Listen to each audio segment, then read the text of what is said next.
Are we ready?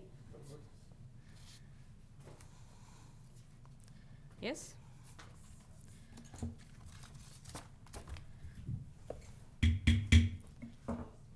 Hello.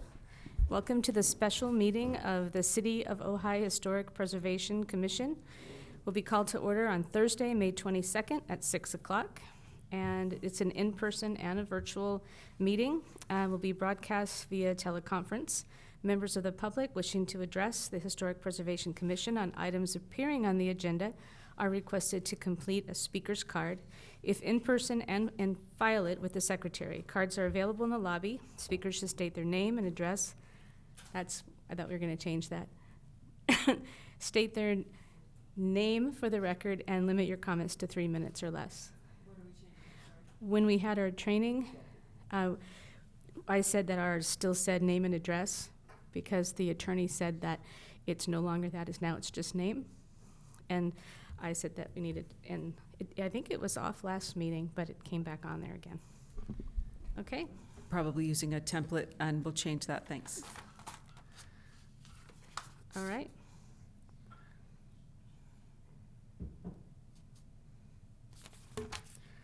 So let's go on.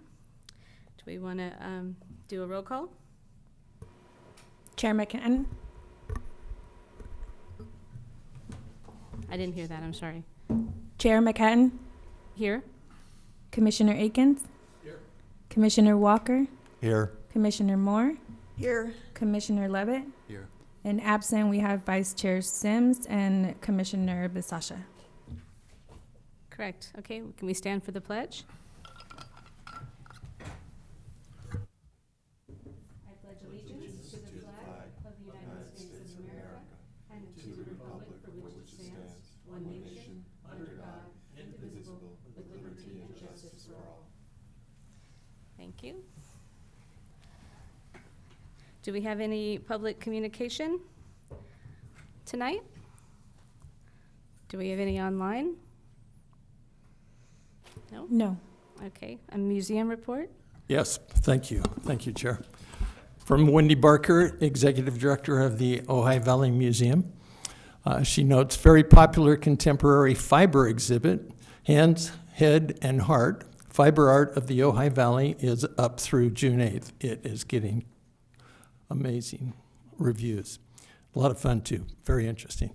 Currently showing in the Wilson Gallery, that's in the front area when you walk in. The Wilson Gallery artifacts, documents, and artwork acquired over the past year. That show ends this Sunday, May 25th. Student artists, Ojai OSA scholarship winners will be up for 2 weeks, May 20th through June 7th. There's a talent talk upcoming, Science and Fiber, June 1st with artists Mina Opazo and Rosemary Holiday Hall. Career retrospective exhibit opening June 19th, 7 decades of the art of Karen Lewis. Karen Lewis is, of course, the mother of Mark Lewis, who was a museum representative to the historic preservation for a few years and still is contributing to all things historic. The annual meeting for the museum is on the museum's back patio, and that's coming up on Wednesday, June 25th from 7 to 8. Thank you. Thank you. Can we go to the minutes? So there is a question that I have regarding the minutes on public hearing item number 2, the Nordhoff School Brick House building on the Lavender Inn. If you go to our agenda from the month before, it's written that we are commenting only to the applicant. But if you look at what it says for the minutes, it says that this is to provide the director. It's an entirely different, it's in opposition to what you asked of us that night. Because this is what we wanted to do, but we were told we could only speak to the applicant. But the description here is very different. So So I don't have the other description with me, and it's not on the agenda, or it's not in the packet, so we can't bring it up right now.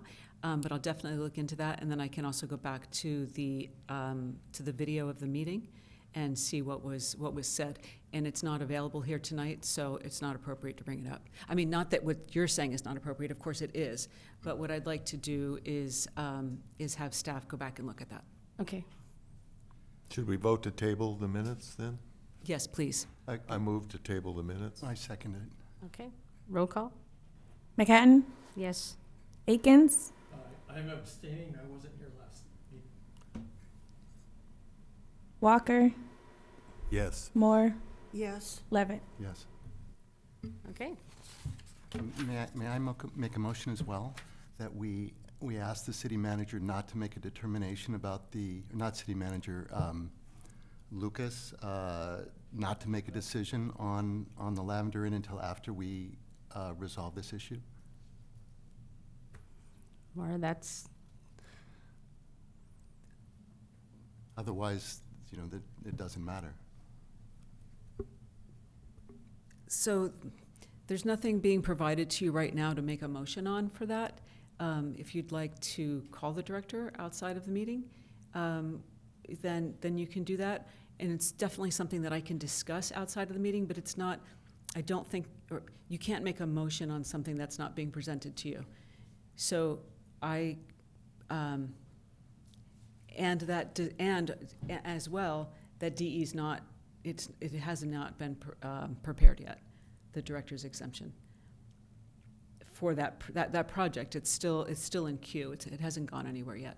So you're saying that it's kind of irrelevant because nothing's going to happen for the next month anyway? I can't say that nothing, you know what? Please let me talk to the director, and please contact me outside of the meeting for this issue, because it's not on the agenda this evening. okay. Thank Two you. things. One is, this wasn't something that I called my attention until right before the meeting, so that's why I didn't bring it up to you earlier. And second, it is a short time before our next meeting because this one is so late. That's So true. it is really only a couple of weeks until our next meeting. The DE is not going to be finalized prior to the next meeting. Not only is it in queue at this moment, but there's a review period of X number of days when a director's exemption or director's determination goes out to the different commissions for review and comment, and then there's an appeal period. So this is weeks out before there'll Okay. be an approval. Okay. Thank you. So we're going to Great, go thank on. you. We're going to go on to item number 2. Do you have a staff report? I do, and I'll be right with you. Okay.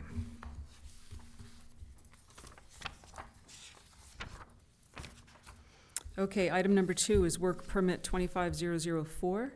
It's regarding a facade restoration, including the exposing of an existing transom and replacement and modification of storefront glass and an addition of a window on the east side of the building. And this building is a contributor to a California Register of Historical Resources listed downtown Ojai Historic District. And I want to say throughout the whole staff report, the word resources has been misspelled to recourses. Thank you, Commissioner Akins, for pointing that out. And I found even more. So it's just throughout. The specific request includes exposing the transom windows, as previously mentioned. They were previously covered with plywood, and there's also then the replacement of the existing storefront windows with new multiple pane operable wooden windows, which is different than what's there now, and also installation of the window on the east side of the building. There are 3 windows there now, so this would be a 4th. The window is to match the existing.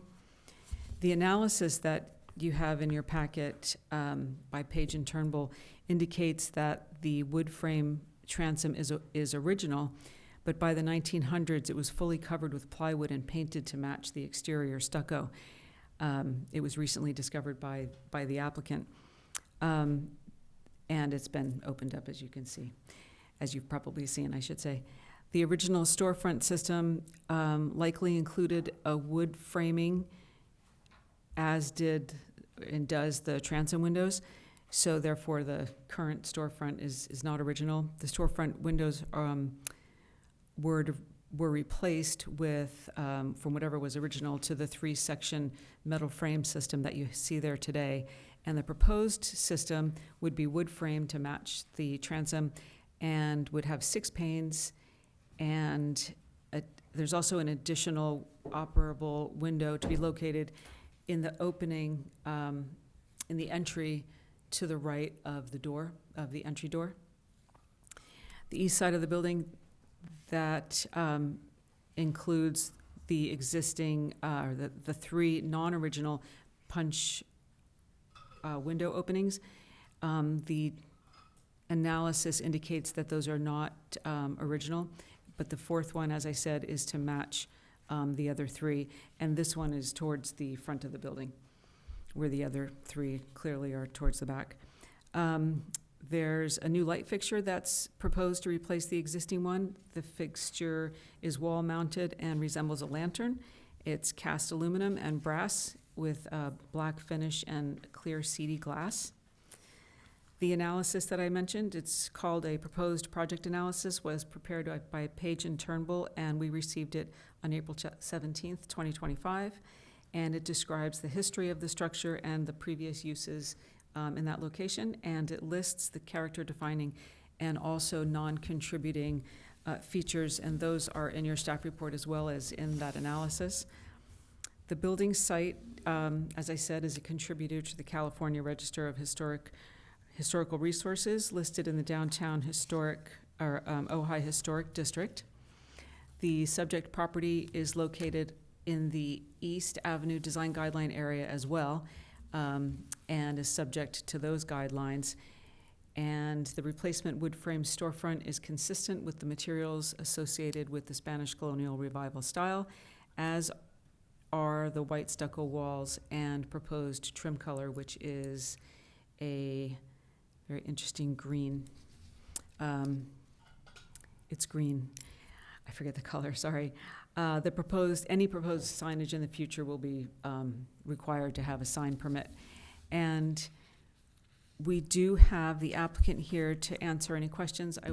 One question that came to the Community Development Department, not to me specifically, was regarding the inset of the whole front system, because at this time it is set in to the building a bit, and you can see that in the plans that were provided to you.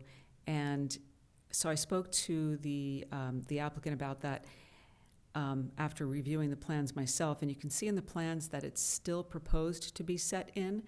And when it's time for Mr. Becker to talk, he can answer in more detail if you'd like more detail, and exactly how much it's going to be set in.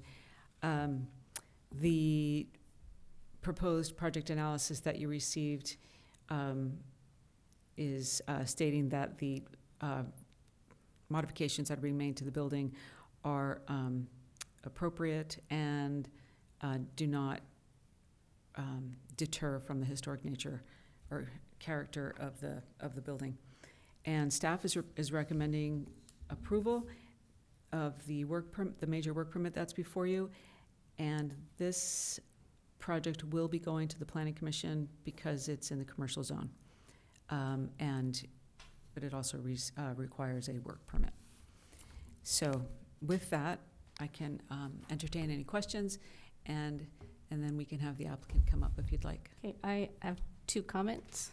One is I just realized, because we do have these 2 items that we didn't, in our beginning of our meeting, didn't have our ex parte. Oh, you can do that now, thank you. Yes. So Craig Walker and myself walked by it yesterday and walked around it. Just looked at it. Just looked at it. Anybody else? Did you walk around the back? No. It's really beautiful. You should take a look. I have a comment. So on the museum, which actually I don't think I have a conflict of interest on, we'll talk about that, but anyway, it's on the item. I have been in and out of the museum 8 times within the last week. And know it well, 16 years on the board. On the other item that we're talking about now, I have walked past it, I've driven past it, I have not talked to anybody about it, though.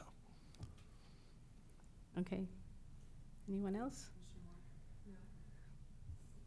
Yeah, okay, that's great. So if you go to each one, and then they can actually say no ex parte contact. Okay. Perfect. So, Randy?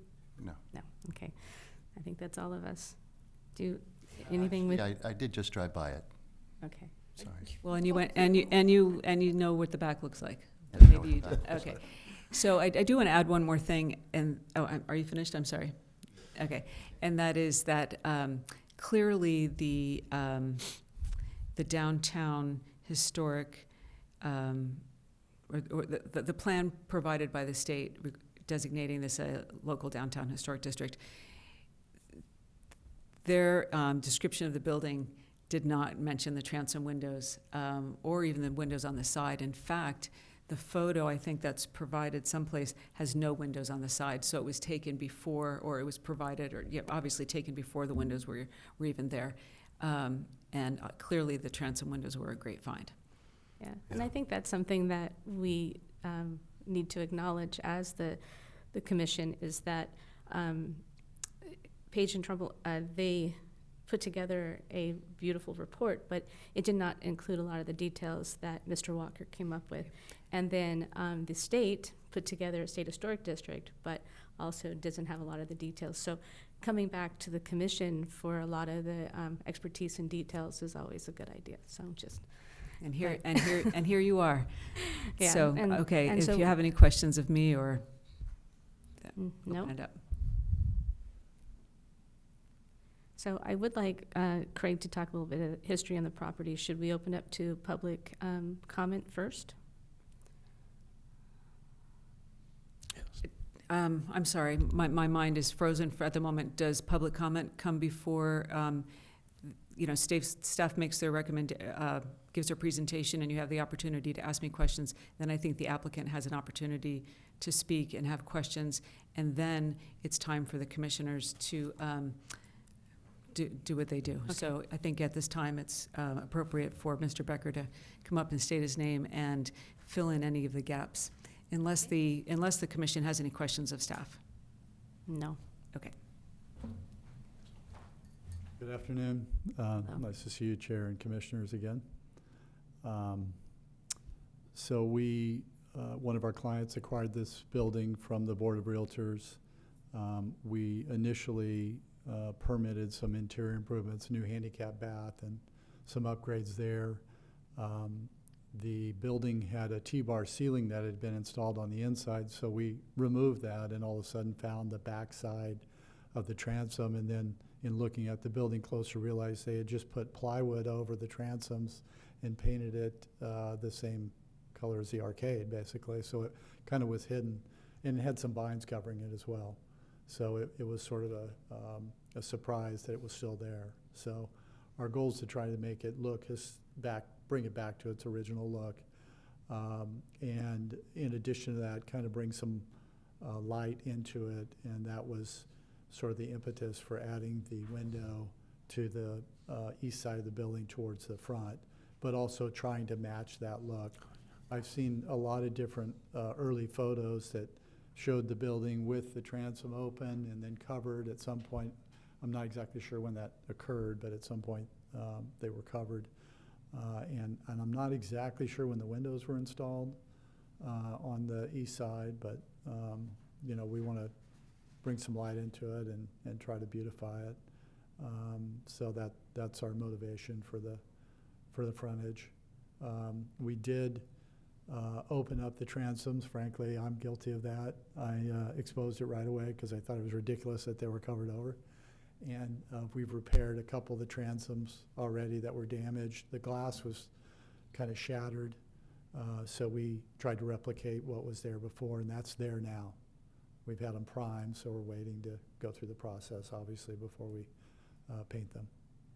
So But I'm happy to answer any questions, and I think Hannah from Page Turnbull may be on the Zoom, maybe just in case. And also Jason Herber, who's our architect on the project. He was here last night for 3 hours, so I told him to Zoom in. So Ida, do we have anybody online? They are on, but no one has questions.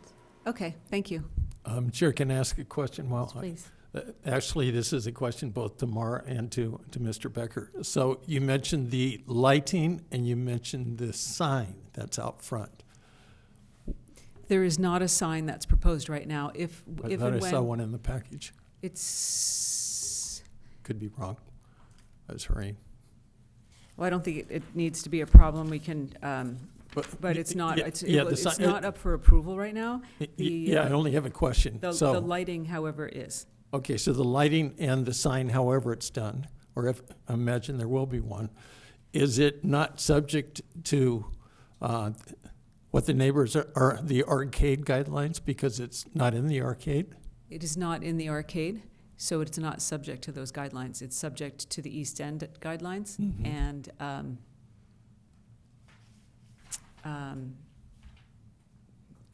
it's not subject to the Okay, arcade guidelines. that's what I thought. I just wanted to verify it when I had both of you here. Yeah, absolutely. There is a sign hanger that's been there for a long time, so we've left that in place for, hopefully for the future user to use. And the light, what is there now is basically a conduit that's anchored, sort of a tripod anchor that's out, stretches out over the sidewalk a couple feet, and that would be replaced with something that would be mounted to the building. With I think we submitted the conceptual of what we were thinking. Yes, did you find, when I look at the picture on page 8 of 35, attachment E, the old picture of the building, that, is it, do you call it the bulkhead up on top there? The part right below the tile roof? That Yeah, the section of- facade, that facade. Yeah, there. that section of the facade. It looks like there's an awning that was attached there, and then at one time, I don't know when, they removed the awning and they brought that down a little bit because it looks a lot thicker, and I got to thinking it probably is because there was the awning there and they just brought that front of the roof down to cover where the awning had been. But I wondered if you'd seen anything. Yeah, that whole area is, when we initially started working on it, it's all covered with vines. But yeah, I've seen some pictures where it looks like they did some kind of modification up top. Maybe they had an awning at one point or a sign as well Right. at some point, so. Well, it looks like they did have the awning, yeah. Right, yeah. Yeah, I did see a couple pictures. Actually, there's one in the Bacalli's on the back wall. If you go on Bacalli's inside on the Oh, far, yeah. far right, that shows that building and the 334 building adjacent, which looked like it was an ice cream shop. And in its metal form, it was sort of a metal-clad building at that time, the shop next door. It's changed a lot, yeah. It's over the changed a years. lot, yeah, it definitely has. So, Great. yeah. Anyone else have any? Yes. I have some questions, Mr. Becker. Sure. So is it your intention to change the header that runs from the wall in front of the door to the other side of the front? Or to keep the existing original header? The original header will all stay. And we're not the transoms that have been opened up are part of a component of that sort of header system. Right. It's all designed in there. Right. Are you going to modify that? No. I notice, I'm kind of concerned a little bit because it looks like, and this may not be, it just may not be clear to me, but the design that's on the architectural plan looks really modern. It looks all flat. And right now there's a really beautiful profile where the existing glass of the main windows are proud of the transom slightly. And so you have the change in profile from the kind of the header attachment on the top and on the bottom. And there's some really nice trim around it as well, molding. Are you going to change that? Well, with the new double hung systems that were proposed, those are inset a couple inches, which is, I think, one of the questions that Mara had of the staff. So it'll be a little bit inset from what it is now, but that was put in, I think, in the 60s. The glass that's in there now, it has a very thin metal sort of attachment, and it's, I know that I don't know you're, if you saw that, but I know that you're you're wanting to remove the glass and the metal, Yep. but are you going to be changing the location of where those new windows are going to be in terms of how proud they are from the front of the building? no, they're going to be in the same location. They'll just, because they're double hung, the sash and the frame is inset a little bit because of that system. So it's not like a flat surface system. These are double hung windows. A flat surface system is a storefront glass system. That's what's there now. And that's why it's proud right at the edge, because it's a glass system that they put in probably in the 60s or 70s, I think. Are you going to match the side double hung windows with the Yes. horns and everything? Yeah, With the horns? yeah, those match. Yeah, those are to match. Okay. So, and also the new window, and I'm talking right now about the storefront location. On the side, with the new window that you're proposing, are you going to match the existing pair of, are you going to match the windows that are there on that same side, on the gas station side? On the east side, yes, So with the horn double hung windows set? yes, And are you going to match the arch as well? yes. Yes, we're planning to match the arch. And on the interior of the building, there's also a wood frame header on the 3 rear windows when it was originally put in. And so even though we have a metal style structure frame that we would use, that'll be faced with a wood frame, some old wood to match. In fact, it came from my barn, which I happened to clear it out recently for a wedding. So that's already there. We have a big 6x6. So it would be basically faced with that, so it looks in keeping. Thank you. The interior of the building is also brick. You know, it was stuccoed over at some time years ago. Unfortunately, it's not a smooth stucco. It was a 1960s stucco job, I think. So it's kind of nice that the ivy's covering it, or a lot of it. I was wondering why you decided to take those 3 windows, which look like they're originally 3 windows, and make them 6 windows, just to make them double hung so you could open them, or? 'Cause Yeah, there was a lot of talk about that, really to have them open, you know, to kind of bring the street in a little bit. We have a wine group that's been looking at it, and they were very interested in that, just to have the, you know, the awnings, the transom windows, to be able to open those and to kind of activate the street to the building, or whatever the use might be. because the And large. still try to make it look like the original. It seems like the larger windows more matches the arcade next to it with the larger window, and it's more historically accurate for the bigger windows. So when I look at the picture of the 6 windows there, it looks Yeah. kind of busy, and Yeah. I just wondered why you made that. Yeah. It's not the end of the world, but it's, Right, yeah. Yeah, there was a lot of back and forth on that. I understand your comments, because you know, I'm used to retail storefronts that don't open. You know, they tend to not be operable, but at the end of it, we kind of wanted to open it up to the street a bit, so you had that, you know, that interaction. And that's why the double hung ended up being kind of the way we wanted to go, and matching the existing double hungs. yeah, that was the only thing that struck me. Everything else, if you keep that shelf on the wall out front, Right. if you keep that inset Same. where, then I think it all looks pretty good to me, but that window kind of bothered me. Yeah, yeah, it's a little different approach to it. Oh, sorry. So what I was thinking is that this has a bit of a modern farmhouse look, and I think that's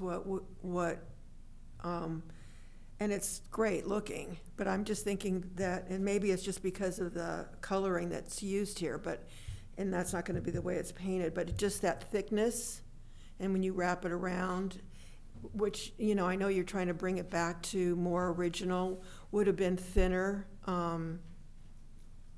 wood or whatever.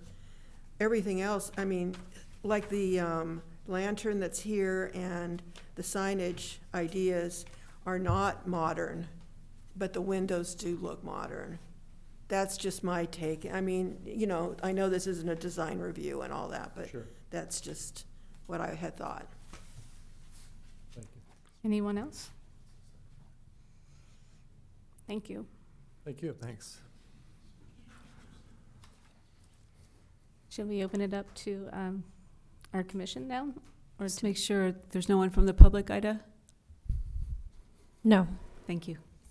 So when Craig gives us a little bit of a history, it might be longer than 3 minutes. Is everybody okay with that? Okay. Well, one of the things that interested me in the historic report is that this building started out as a commercial building and as a restaurant, but for the last 90 years, for most of its life, it's been more of a government institutional building. It's had the museum there, it's had the Board of Realtors, it's had the Chamber of Commerce, but it hasn't had any commercial activity for 90 years, and I assume that's going to come back. And I got to wondering why that was, and when I began looking into the history of it and researching it, it became clear that the element that made that happen was that it was completed right before the onset of the Depression. And that had a big influence on the property. So I'll tell you a little bit about the man who started. If you look at the picture on page 8 of 35, you see the building there with the little smaller building to the left. And that building was actually the first Mysterious Inn originally. That was the Mysterious Inn that was built probably in about 1927. And then business was so good that that the owner built the new building as a regular proper restaurant. So the new Mysterious Inn was constructed between February and April of 1929 by Frank Martin, a 36-year-old Greek immigrant and well-known professional wrestler. You find him a lot online. Frank first built the original Mysterious Inn next door. It was a small lunch counter with limited seating. The original restaurant was probably built around 1927 to 28 after the 4 new arches were added to the arcade. A lot of people don't know that those 4 arches at that end are not original. They were added in 1927 by John Rowanay, an architect that was active at the time in Ojai, and he may very well have designed this building. He designed those 4 arches, plus he designed the whole west wing of the El Roblar Hotel. He designed the Taj Mahal out in Siete Robles, and he designed the Acacia Mansion, that beautiful mansion in Miners Oaks, and numerous small houses around the Ojai Valley. In addition to his fame as a wrestler, Frank Martin was a popular chef and caterer with a big personality to match his impressive culinary skills. He was known and respected throughout Ventura County. The new Mysterious Inn opened in April 1929. Frank married later that year. Life was good for Frank Martin and business was booming. And I found the ad advertising the opening of the restaurant in April of 1929. And it says, announcing the opening of the new Mysterious Inn, Frank Martin, proprietor, Saturday afternoon at 4 o'clock. And it goes on to list the menu, which is incredibly gourmet food and incredibly cheap. A whole chicken dinner was $1.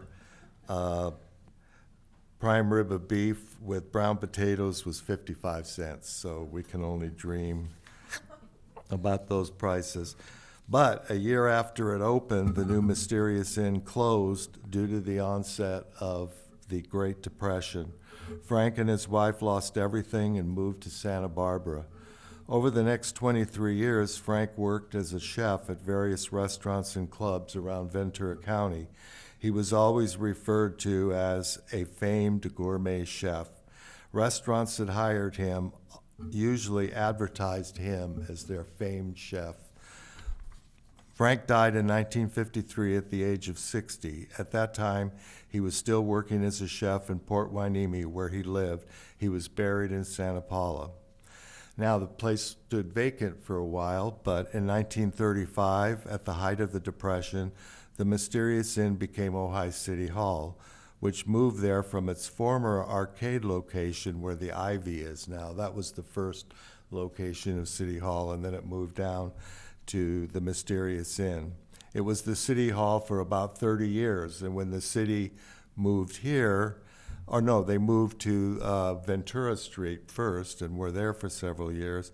Then they rented out the building and it became the Ojai Valley Museum for a while. It was the Chamber of Commerce and finally the Ojai Valley Board of Realtors. Because of the Depression, what started out as a thriving commercial building became a government institutional building for the next 90 years. The building was listed on the California Register of Historic Resources in 2018 as a contributor to the downtown Ojai Historic District. It is also adjacent to the Ojai Arcade, a City of Ojai landmark. Thank you, Craig. Yep. Chair, can I ask Craig a quick question? Sure. So I had heard, I thought that it was also a courtroom in the back part of the building? Yeah, well, yes, it was the courtroom and also the police station was in Yes. the back too. And in fact, when the City Hall moved to Ventura Street, where the old Baptist church was located, the police stayed on there for a while and then made the move over to the Ventura location, Ventura Street. Mm-hmm.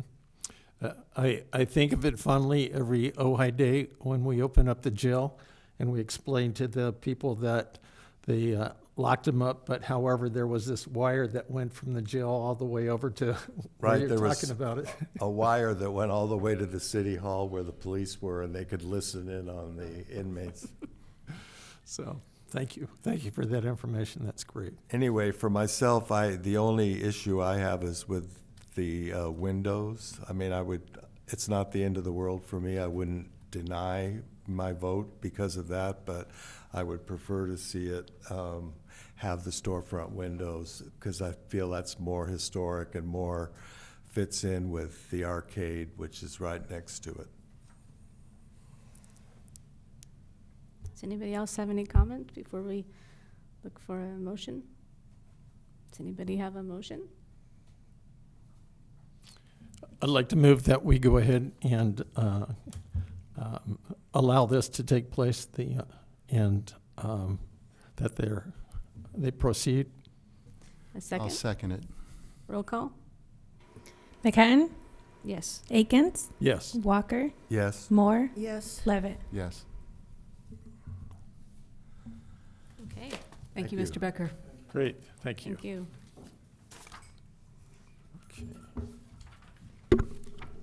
All right, so now we're on to number 3, which is the museum.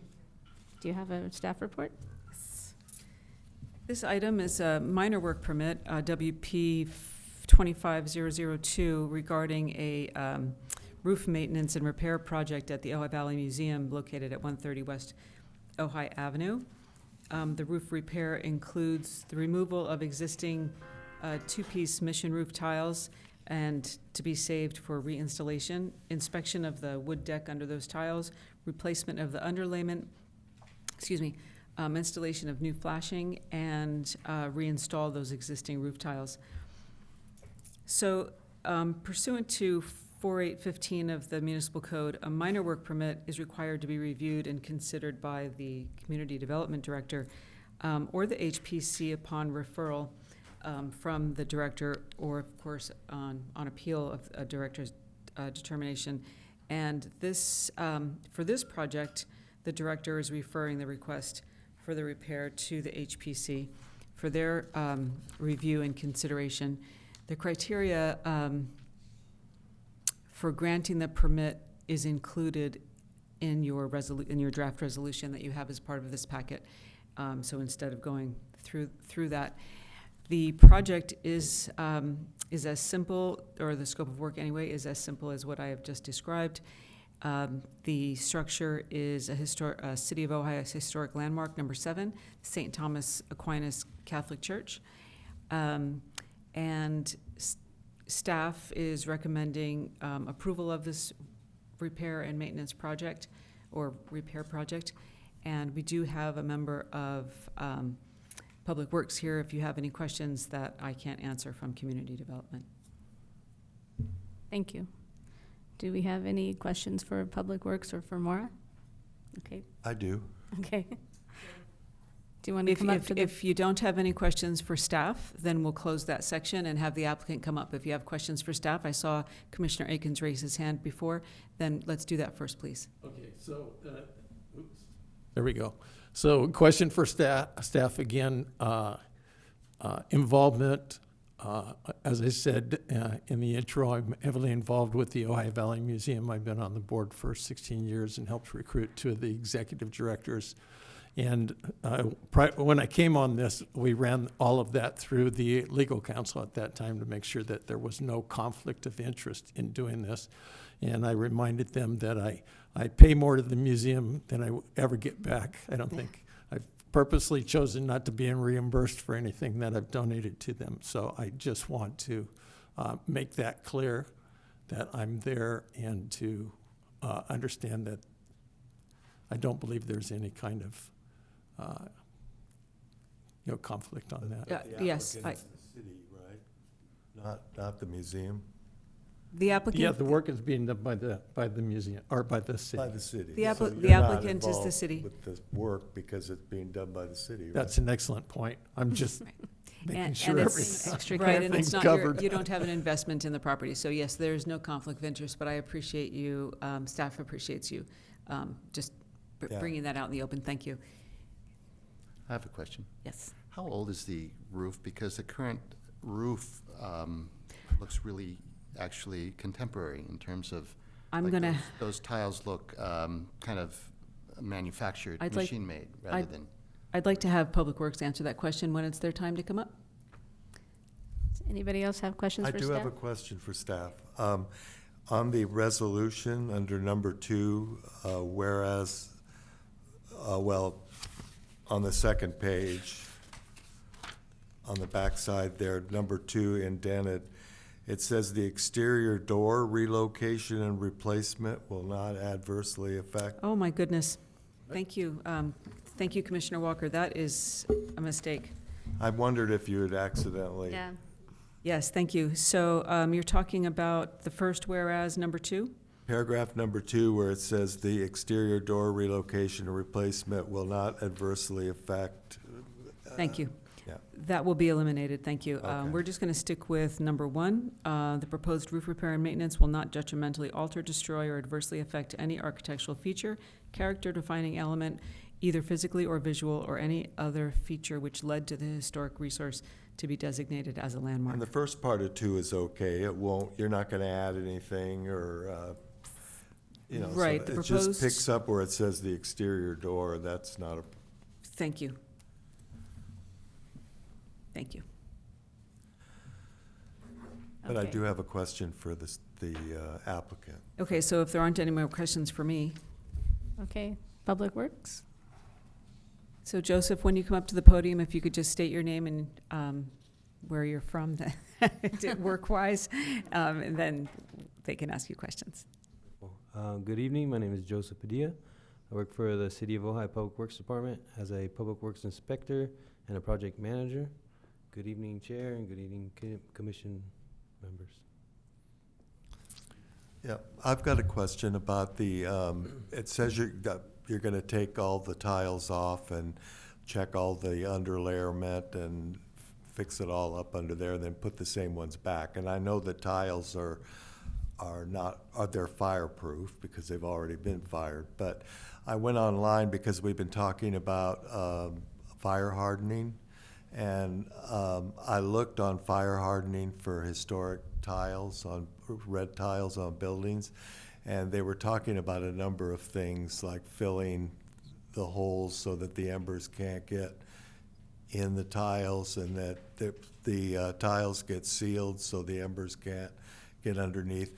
In the process of doing this, will you be fire hardening the building, the roof in that way? There was no discussion about fire hardening the roof for this project. But will you take the precautions so that if there is a fire, that the embers can't get in and start a fire on the roof? Yeah, definitely. There are some sections that require cement, mainly the ridge of the roof. You have some cement applied there. There was, I can say there was some discussion about the edges of the roof and adding bird stops. So if you've ever looked at a tile roof, right, which I'm sure you have, there's an opening right where you get to the gutter. And there was some discussion between Public Works whether or not we could add those bird stops or not. So you would pretty much get rid of a 6-inch opening if you added those to the roof. But we felt to keep that out of this project just because it would change the look of the roof. Uh-huh. Randy? So I have an old house from the 20s, and it has a traditional terracotta roof, similar to this, but it's so old that machines didn't make it. Okay, it was made like on legs and so on, and it was done. To Craig's point, they actually put concrete under each tile, and they put it at the edge of it, and so that it appears that they're actually raised from one another. They don't just sit like this. This is actually, when I look at this roof, it looks really modern to me, even though it's a 2-piece roof rather than a 1-piece roof. And I'm wondering, could you consider actually, and you can out there, you can actually you could actually purchase authentic original tile, which would make this look absolutely phenomenal. Is that within the realm of possibility? So the tile is part of the character-defining aspects or features of the landmark. But this isn't the original roof, and it may be that the fact that it's terracotta is original defining, but this is a modern roof. And I mean, I had to put on a new roof for what we did and match the existing roof. And I can tell you also that if you buy bird stop, it's gonna, as you say, totally alter the look of it. Right. However, you can do what they did originally, which is actually use concrete, like globs of concrete, which actually looks really authentic and can be done very beautifully. And I'd be happy to show you our roof. Yeah, I would. If you want to come and look love at to see it. pictures or. You're welcome to come over. I'll show it to you anytime. Yeah, I think so when we're reading the Ojai Municipal Code on the historic preservation and then the state interior's direction on this project, the purpose was to solely protect the chapel from any water entering the building. And so we kind of stayed away from altering the current roof with different types of elements such as bird stops or adding any additional concrete because of the fact that we didn't want to alter the visual aspect of it. So I'm putting it out there for the commission also. If you all would like to come and see, if you'd like to come and see this as an alternative idea, since you're taking off the roof anyway, I think it could really go a long way in making this look even more authentic. No, I really appreciate those comments, which I told Maura I was happy to bring this project in front of the board or the commission, because of the comments we received for another project that we got. So, thank you. Chair, I have a question. I'm sorry, Oh, Do- that's okay. please. Okay, so, hello, Joseph. How's it going? We've worked together over different things. Always been helpful. We appreciate Just so that. you know, Commissioner, the timer's on. Yes, that's fine. I'm quick. So the question I have, twofold.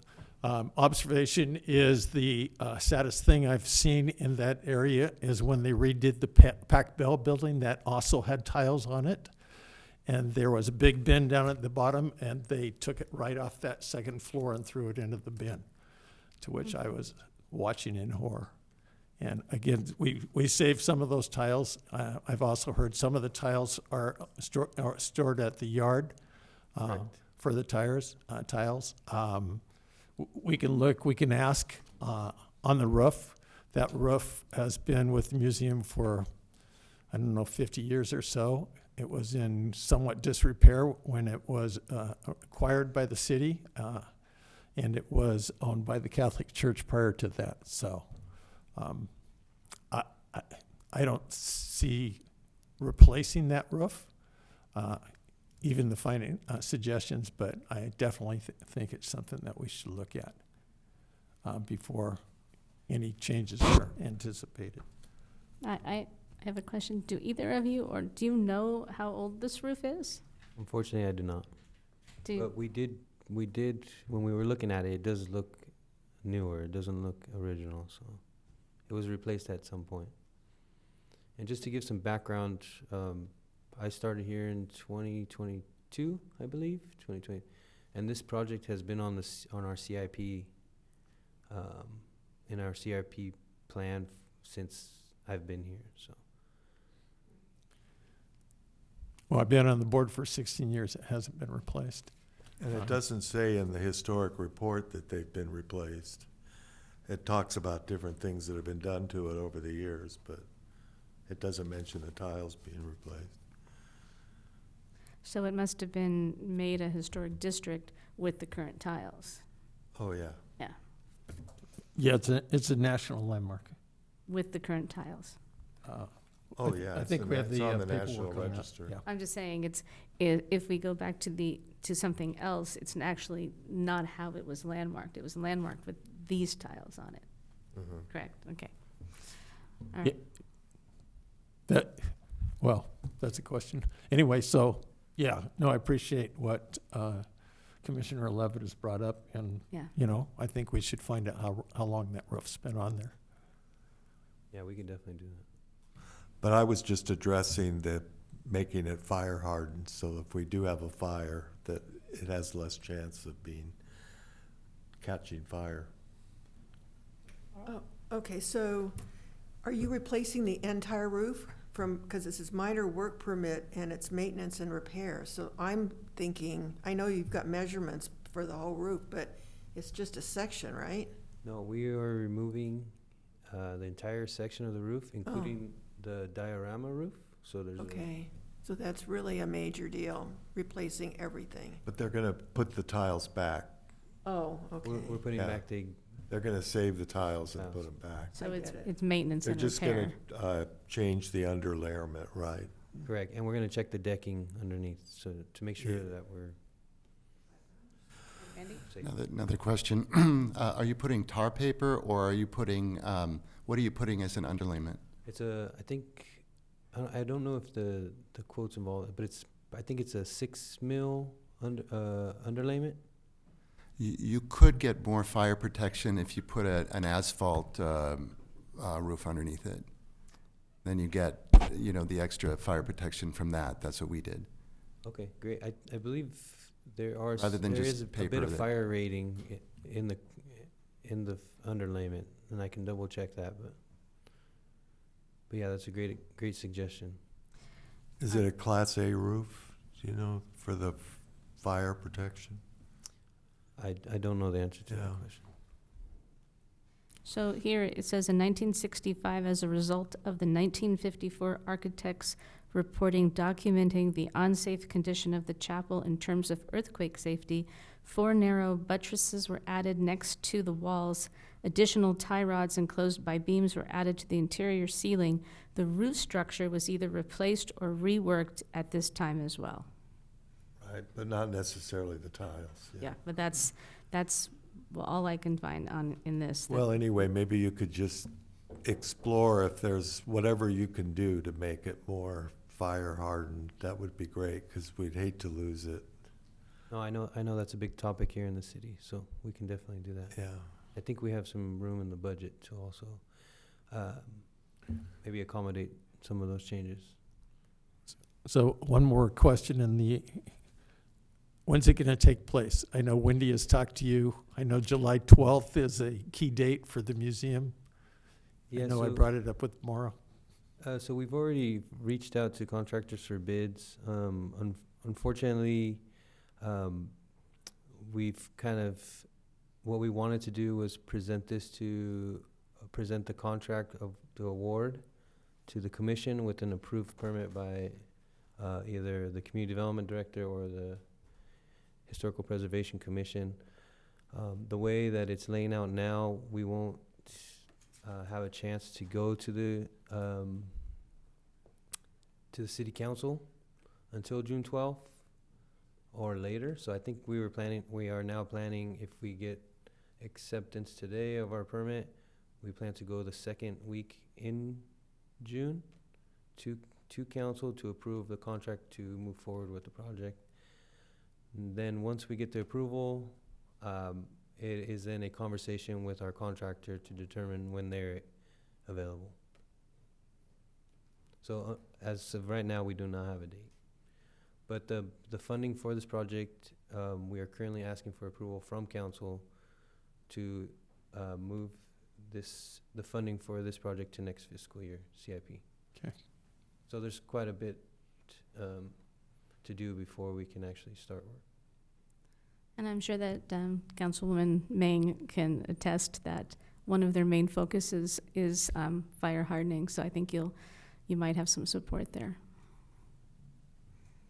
So do you want to approve it on the condition? Yes, sorry. Can I make a motion that we defer approval until next week? And what I'd like to do in the interim is meet with Craig or Gina or anybody, if you're amenable, and the Public Works Department at my house, and we can discuss the tiles and the fire hardening and the fire retardant system that we have in place, and then it's only a couple weeks.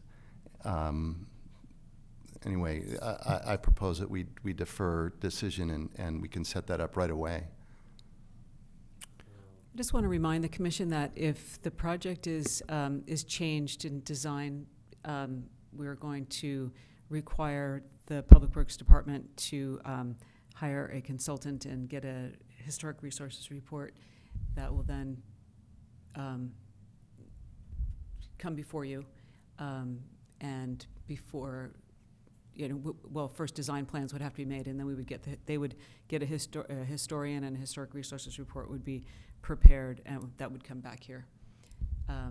If the commission decides to do this, which would be changing the design. Thank you.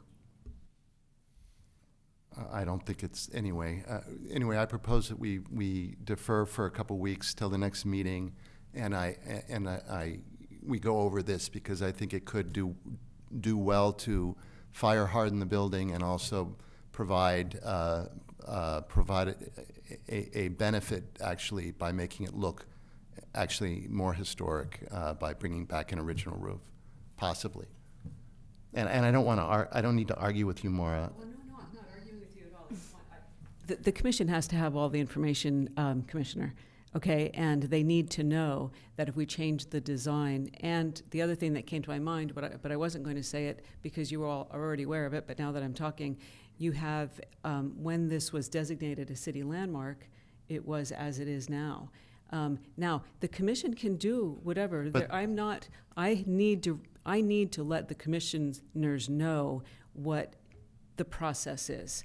And if you do what you're doing, which you may do, if the five of you, if you get a majority vote, we are going to then do a historic resources report, because we're going to be changing not just the aesthetics, but the way the structure is constructed. So it's important for me to let the commissioners know the process. That's why I'm here. Thank you. I am not arguing with any of you. Well, I'm not in favor of getting new tiles at this time. I was just in favor of doing Microphone. what we could to keep it sealed. Mike. Oh, to keep it sealed and do whatever can be done to keep the embers. But I'm not in favor of redoing all the tiles at this time.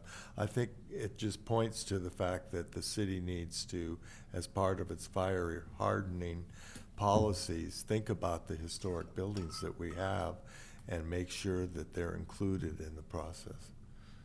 So, Okay, so you're gonna take all the tiles off, so when the tiles come off, then you put down what you're suggesting in terms of fabric or whatever, that's asphalt.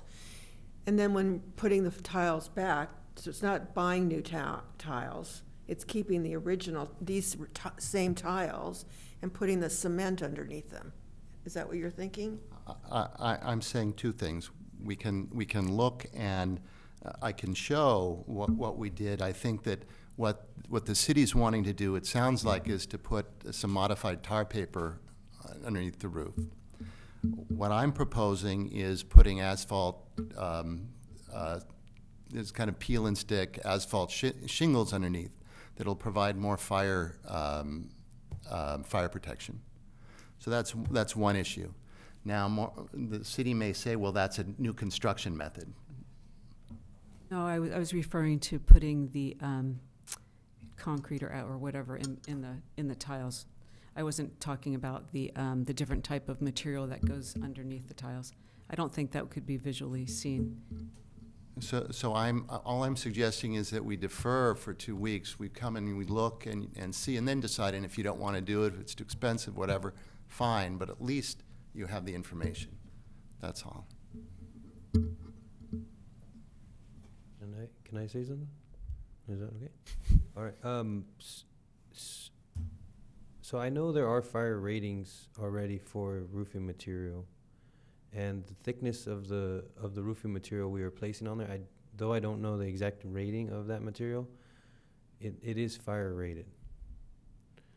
So, and I'm sure, they wouldn't allow us to place anything that, they wouldn't make anything that wouldn't have that type of rating. So I could ensure that if it doesn't meet a certain standard, that we meet that standard based on council's and the city's and yours comments about fire hardening.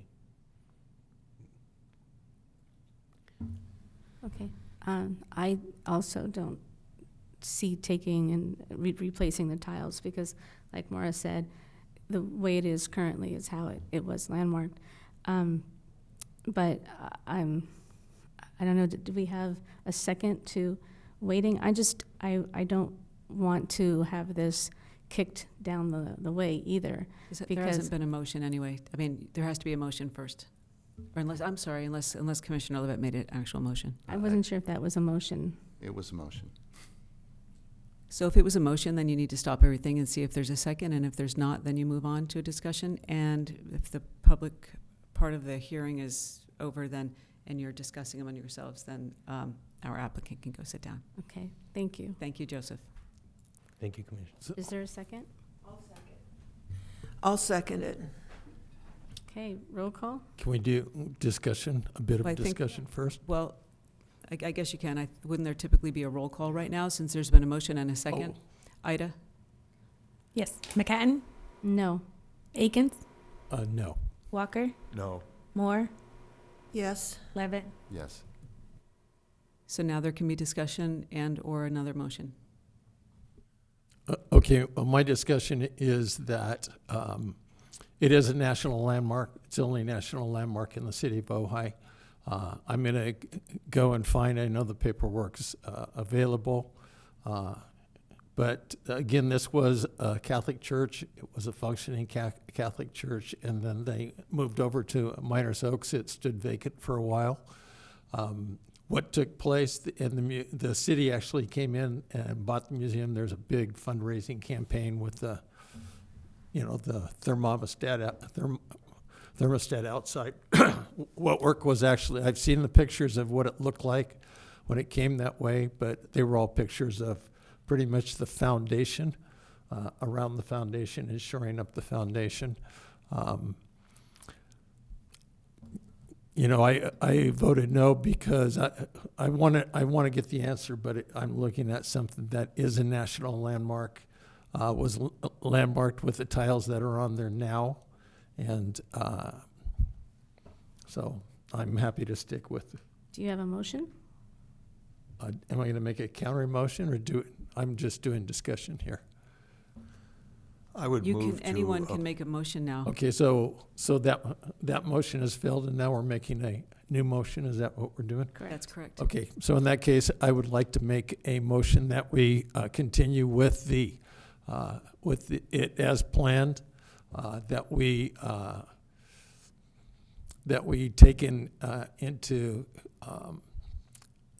the planning to look at the information that was shared with us as possible improvements to the replacement, as well for fire hardening that would not damage or would not hinder the natural or the historic state of it is. And I'm sorry, Commissioner, are you recommending that they approve are you recommending approval of the minor work permit that's before you with the added suggestion that Public Works check into the fire hardening aspect of the paper that goes underneath the tiles? yes, Okay, thank you. because last time when they came in, they wanted to paint the arcade.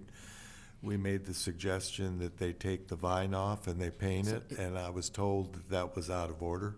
But lo and behold, they did Is get there- the vine is off there a and they second? painted it. Is there a So my second? hope is that this will yield the Excuse- same thing. Is that there a second? There will be, I'll second it. Roll call? McCann, Yes. Akins, yes. Walker, Yes. Moore, No. Levitt. No. Thank you. Thank The you. motion passes. Thank you, Joseph. Okay. On to the California State Historic District, the celebration and the benefits to property owners. Thank you. I'm sorry. This is number 4, yes? Number 4, yes. I'm sorry. What did you say? Did I you was have a just staff report? confirming, are we moving forward right now? I- Would you like to take a break? I guess so. I mean, Or should we, it's up to you, Chair. I think he's coming back right now. No, let's just keep going. So item number 4, California State Downtown Ojai Historic District. So on April 10th, the HPC, the chair adjusted the members of the subgroups and Commissioner Walker read a proposed plaque language. And commissioners commented and agreed to direct Commissioner Walker to submit that language to the state for review. And so I haven't received anything prior to this meeting, but Commissioner Walker, do you have any comments from the state? Or Yes, I did contact the state office, and I sent them a copy of the proposed language, and they kept it for a few days, and I'm sure passed it around the office, and they said it was fine as written. They said a lot of that is up to you, what you want to put in, but they checked it over and thought that it passed muster for what they would want to see. So So you got the A-OK on The the A-OK, language. That's amazing. It's wonderful.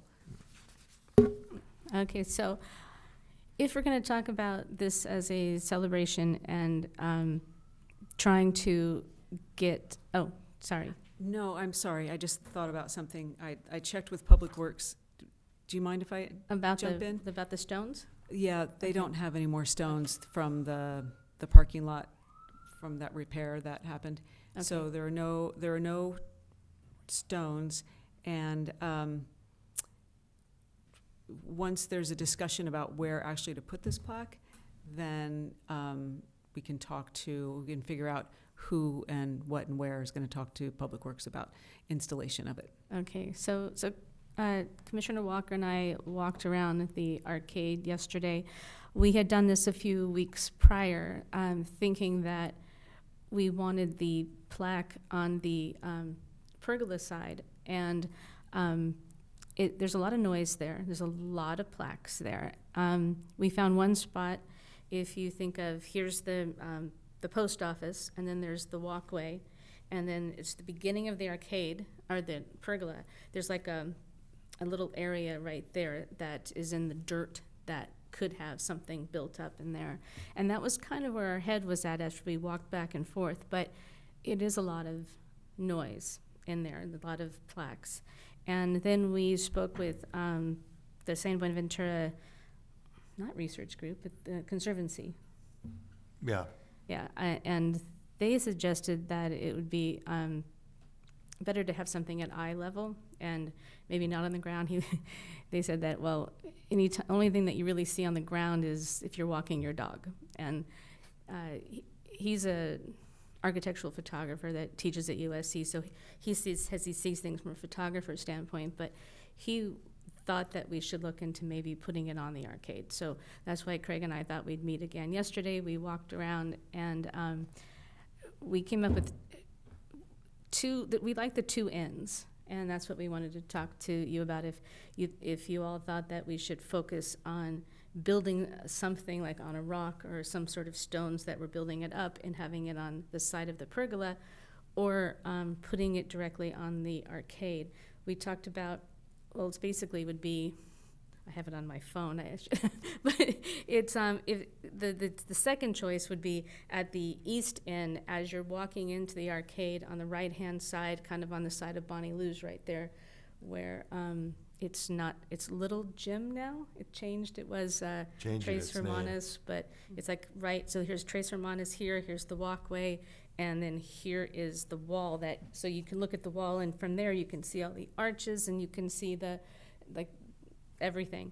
But it's at the end of the state district. So then we walked to the other end, and because we were afraid that it would be kind of in the way of this crosswalks, we didn't want people getting hurt reading it and being in the way there. But there actually is a lot of room there to put it on that first one, basically where the pharmacy that's no longer there, it would just be facing that wall right there, that first one. So you have the crosswalk while you're waiting for crosswalks on either side. You've got something nice to read, and it's more in the center of the art because you still have the El Roblar, you have the theater, you have the post office, and then you have the arcade. So it was more in the center of what the state district is.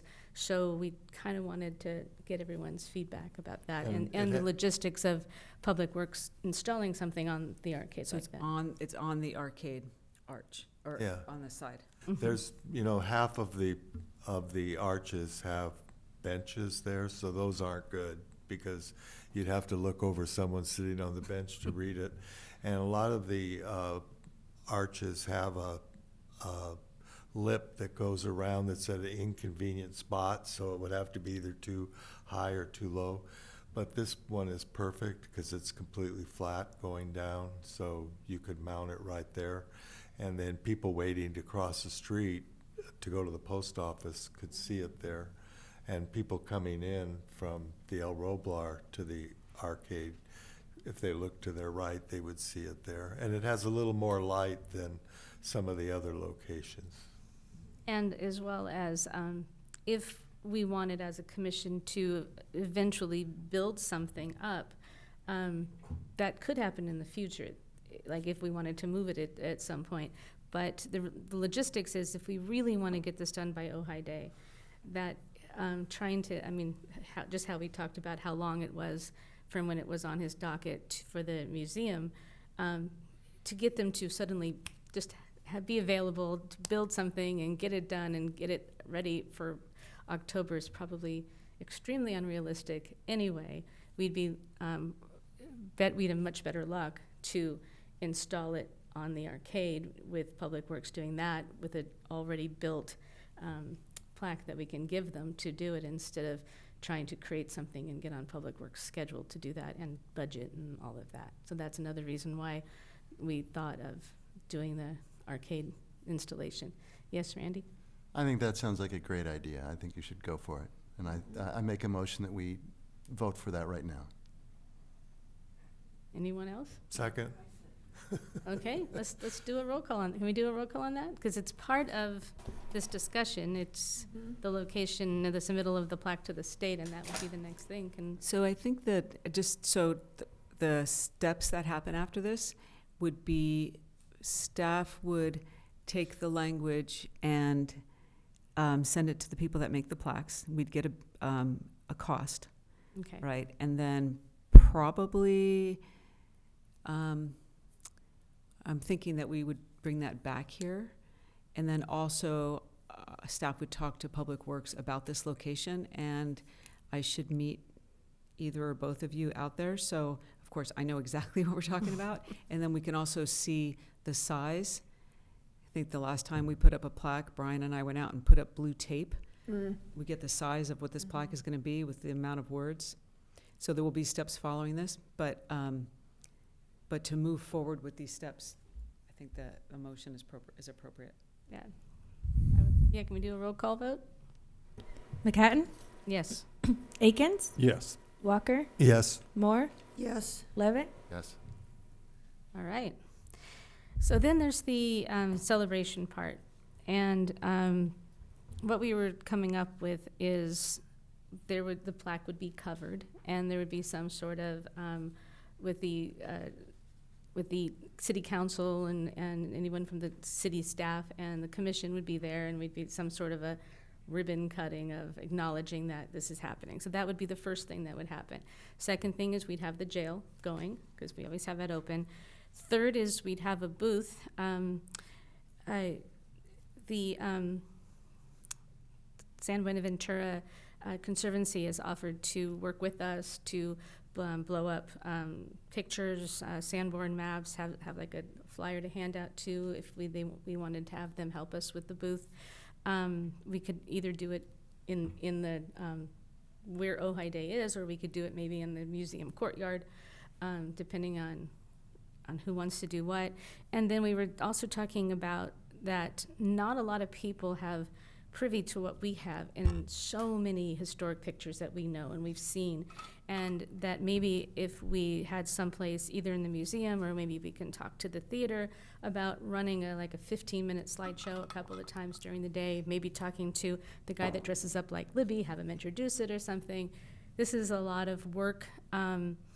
Also thinking about working with the Arts Commission to maybe work with the schools to have the students, when they come back in August, work on ways to show their what they see as the arcade and their downtown. But if we did all of these, we have to realize that we have a hard time housing the jail with staff, with us.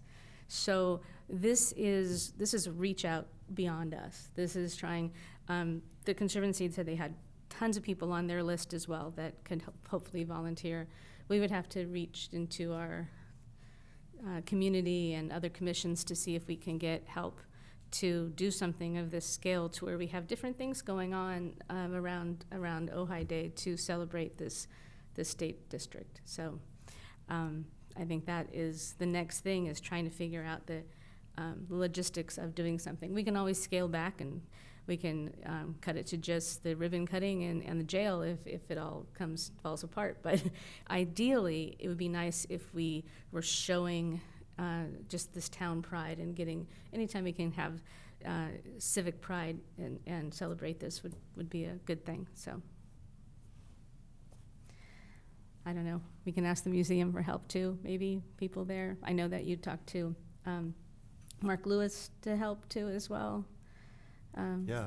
Yeah, so we can try to round up some people. Maybe consider asking the movie theater if where the glass billboards are for pictures to be put in there. That would be nice, yeah. That's a good idea. Yeah, so even though the subgroup of the celebration is McHatton, Sims, and Walker, and the benefits to property owners, which is something that's separate, that's not really part of the celebration, I feel like we need all hands on deck as much as we can. So even though we need to work separately to make sure that all of the property owners know the benefits that they have with the State Historic District, but maybe just for a couple of months, having 3 different subgroups, different people doing different things, because we need all 7 of us working on this in order to get this done.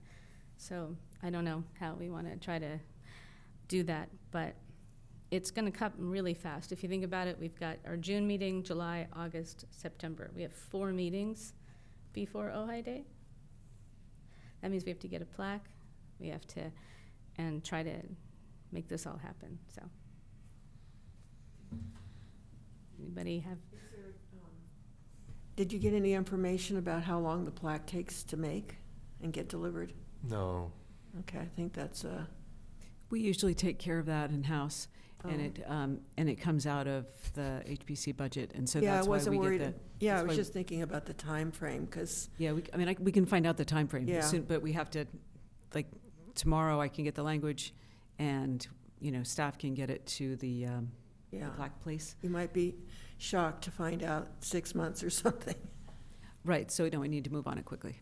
Can I possibly get on to, I don't know if it's public comment or something onto, I don't know if Parks and Rec is going to be meeting anytime soon, but them as well as the Arts Commission to try and just round up some troops?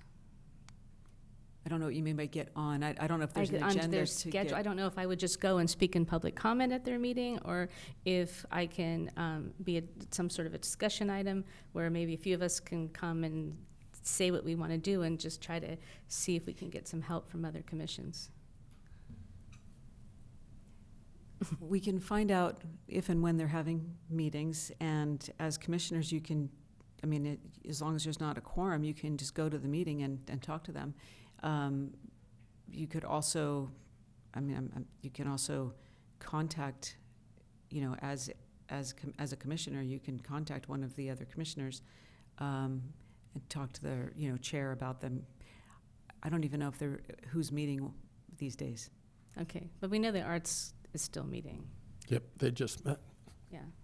Okay. Okay, All right. it had been a long time.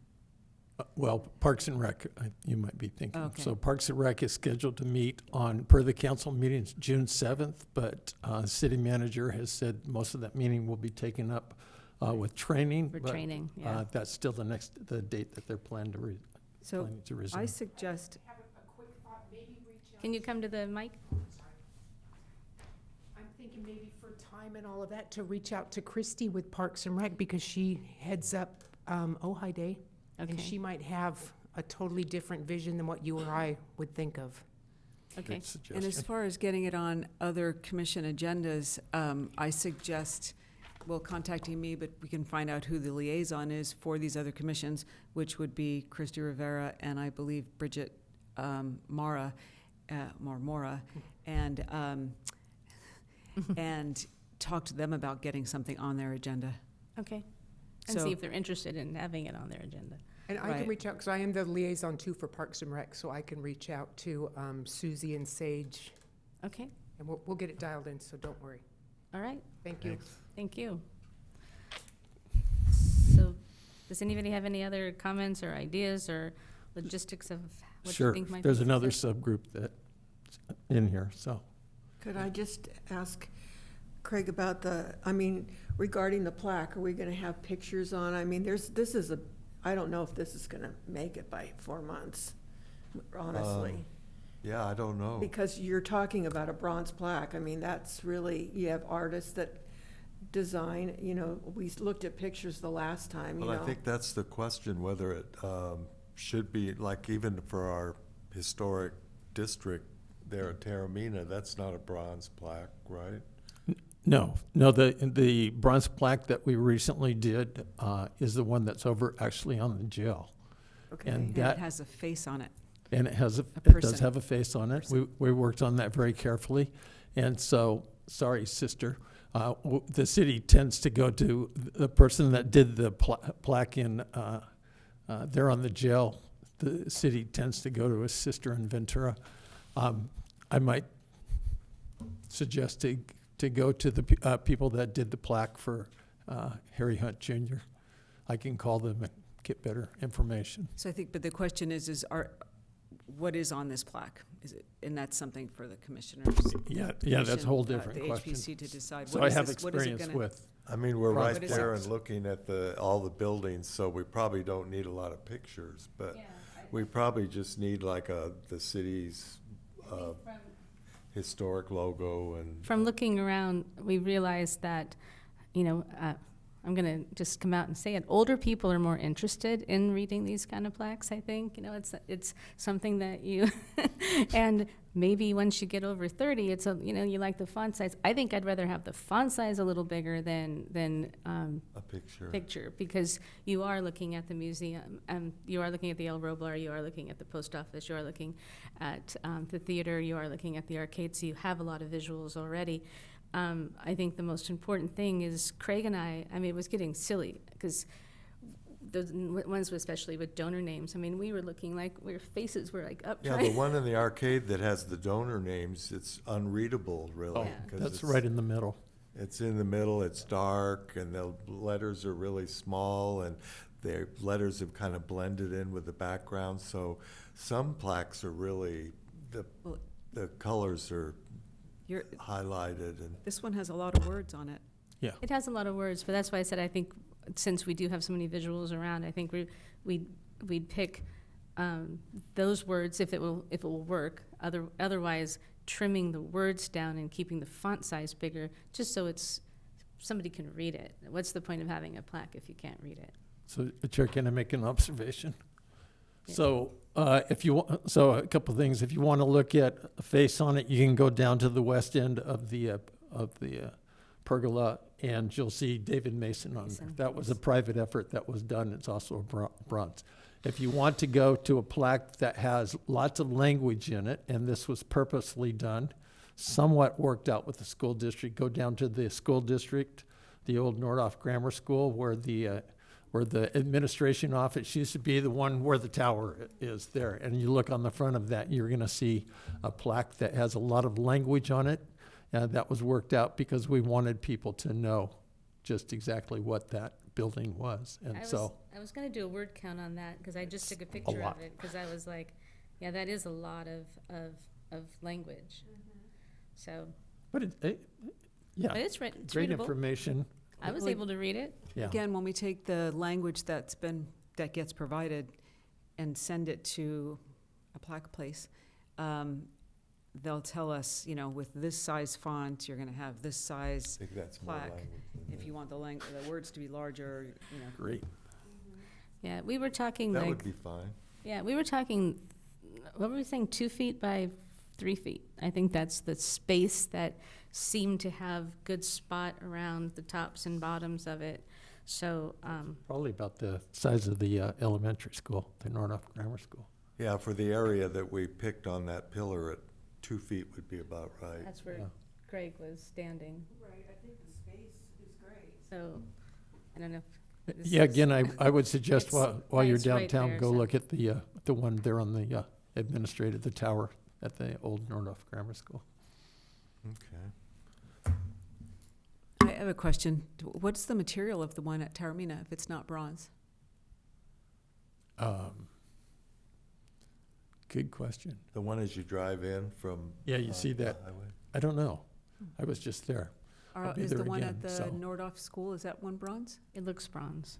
The one that is bronze. Yes, it is. That one looks readable, Yeah, yeah, and that's definitely not 2 feet by 3 feet. That's much smaller. okay. And that was able to fit a lot of words that were legible.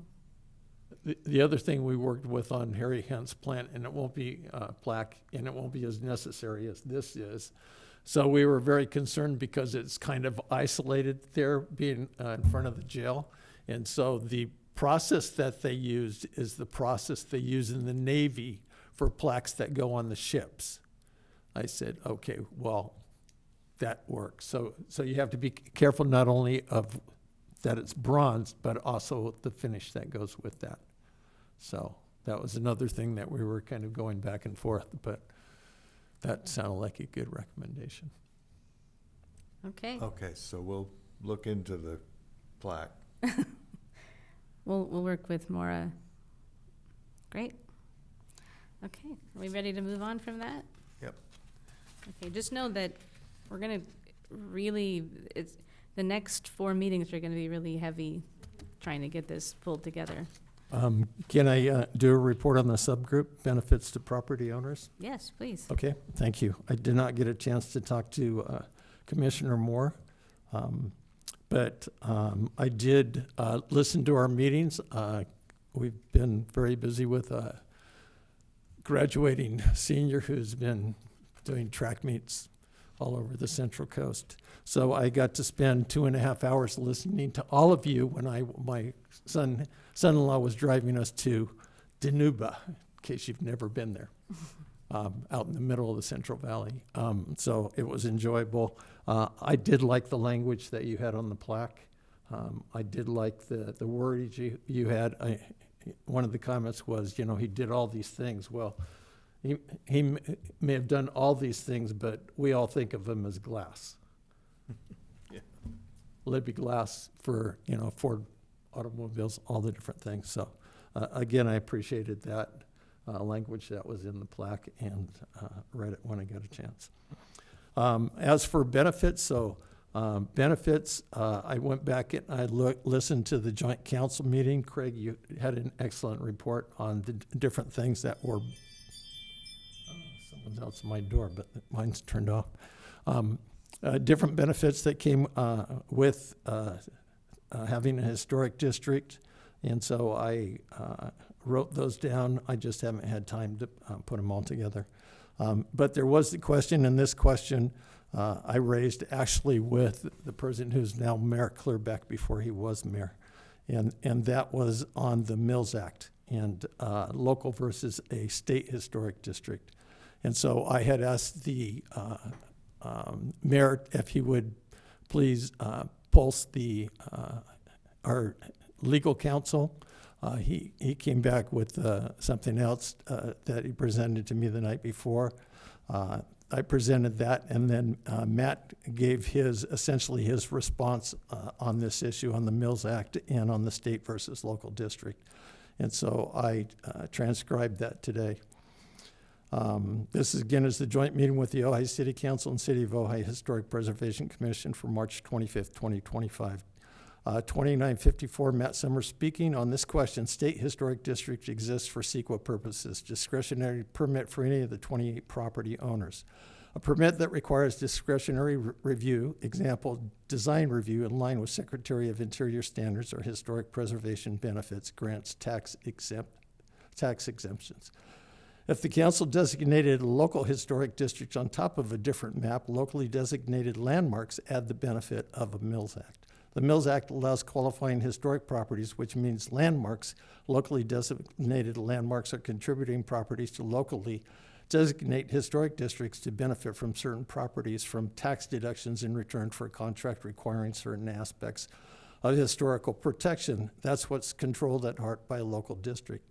So with no local district in place as ordered by the city council, there's not Mills Act benefits. Only the council can give away its own property tax, or in this case, exchange money for preservation under a Mills Act. Concluding, now we do not have, again, this is Matt, we do not have a locally designated historic district in the downtown area. We do in Taramina, we do not in the downtown. There's no Mills Act benefits in the downtown area. So I mentioned that because on the Ojai Civic Center Historic District, we all know that that was one of the biggest benefits that was available to the property owners. And again, I went out and talked with them. As Craig mentioned in the joint council meeting, there are a myriad of things, especially the state historical code, that are still in play and still beneficial to the individuals. And Matt talked about that, and others talked about that. So I will put together, and I will work with Commissioner Moore on all of the different things that were mentioned at the meeting that Craig mentioned in his talk, as well as going to the FAQs, which the chair worked on with other commissioners at that time for the Ojai Civic Center Historic District, where there were other benefits. Again, some of those benefits we talked about in one of the Planning Commission meetings that they're looking at now, and that's to get a group of guidelines downtown, one group rather than the 5. So still big benefits that are available that we're putting forth as being part of a state historic district. So a couple of questions. Do you want to go first? Well, I was just going to say, the Ojai law says that a qualified property for the Mills Act is any property that's individually listed in the National Register of Historic Places or the California Register of Historic Resources. So I don't know why he says that you have to have a local district. It says if it's on the California, that it would be eligible for us to give it. It might have to be a change in city ordinance to do that, though. Well, that would be good to find out if there's something that we could change that would bring those in, because it does say in our law that if it's listed in the National Register or the California Register, it's eligible. In our law, there's still discusses being landmark properties. No, but that's one of the two. There's I've read that. two. Yes, One is, Yeah, I've read the section. I've discussed this, the section with Moore over the past several months. And landmark is the key thing. We don't have a landmark here. I mean, Matt was pretty clear about the guidelines on that. So, I understand what you're saying. And even then, you would need, as Mara and I discussed, you would need a change in the code to take advantage of the state level okay, discussion. so because that's it's- something we might consider asking for. or it might be something that gets into play when we talk about the local district again. I mean, even if it can't get discussed now.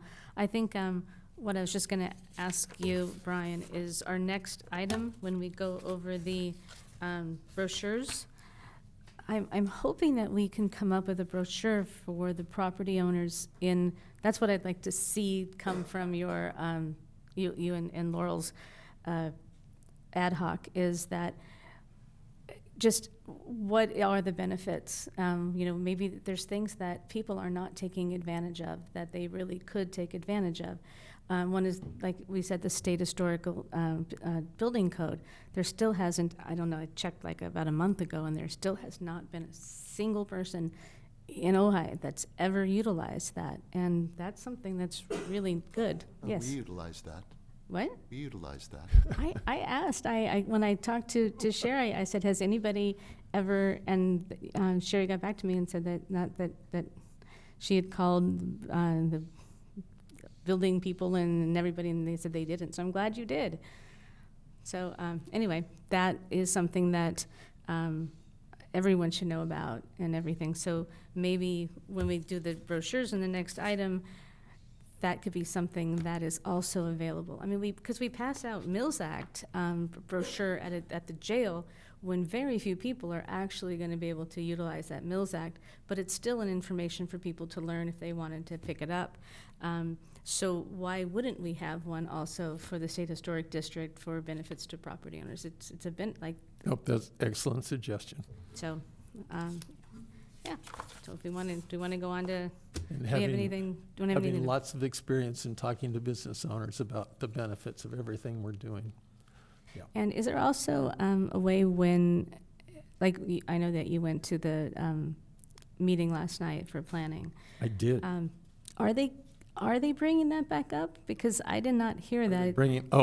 It seems like they brought it up and we showed up and we asked to have them be a part of it, And then I haven't seen it come back onto their docket, but maybe we can nudge them a little bit and see if, because it's something that is really valuable to just simplify all of these many different. I think that's on their plan for their joint meeting with the city council, is to discuss the design guidelines. It is? Oh, good. That's what I saw in their packet. Yeah.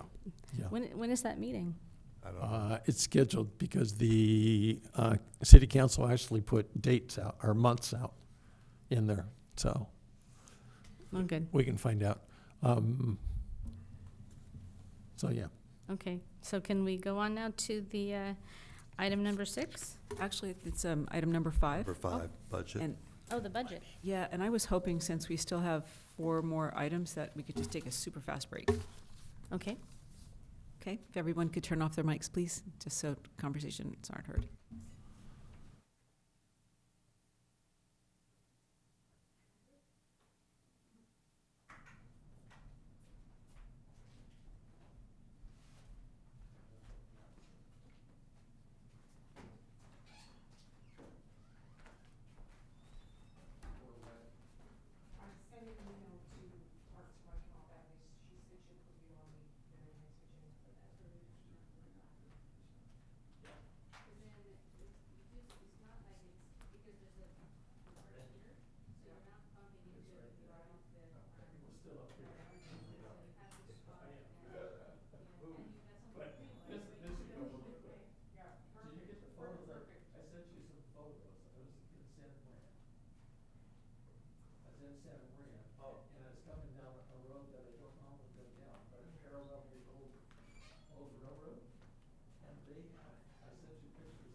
to the city council in June, because the fiscal year ends on June 30th. Right, but So it says this in is here it. that it's the 25, 26. That's what's being that's what we're discussed talking at about. city Yeah. council. Yeah. Okay, So, good. yeah, that's why it's on. So, yeah, it comes back to, I think I might have mentioned it because the clock was ticking. Right. So they're still, and the clock is still ticking, it's ticking a little slowly. The clock's almost done. Well, I know what the deadline is, okay? Every time I see somebody and I hear what's going on, I went, go like this, Okay. because Can we I've roll back up? prepared Can we roll back budgets. So, Can- so, if we can yeah, do that. so what is the amount that we want from them? Well, are we so back? Can I present the project first? Yes. So, item 5 is budget for fiscal year 25-26.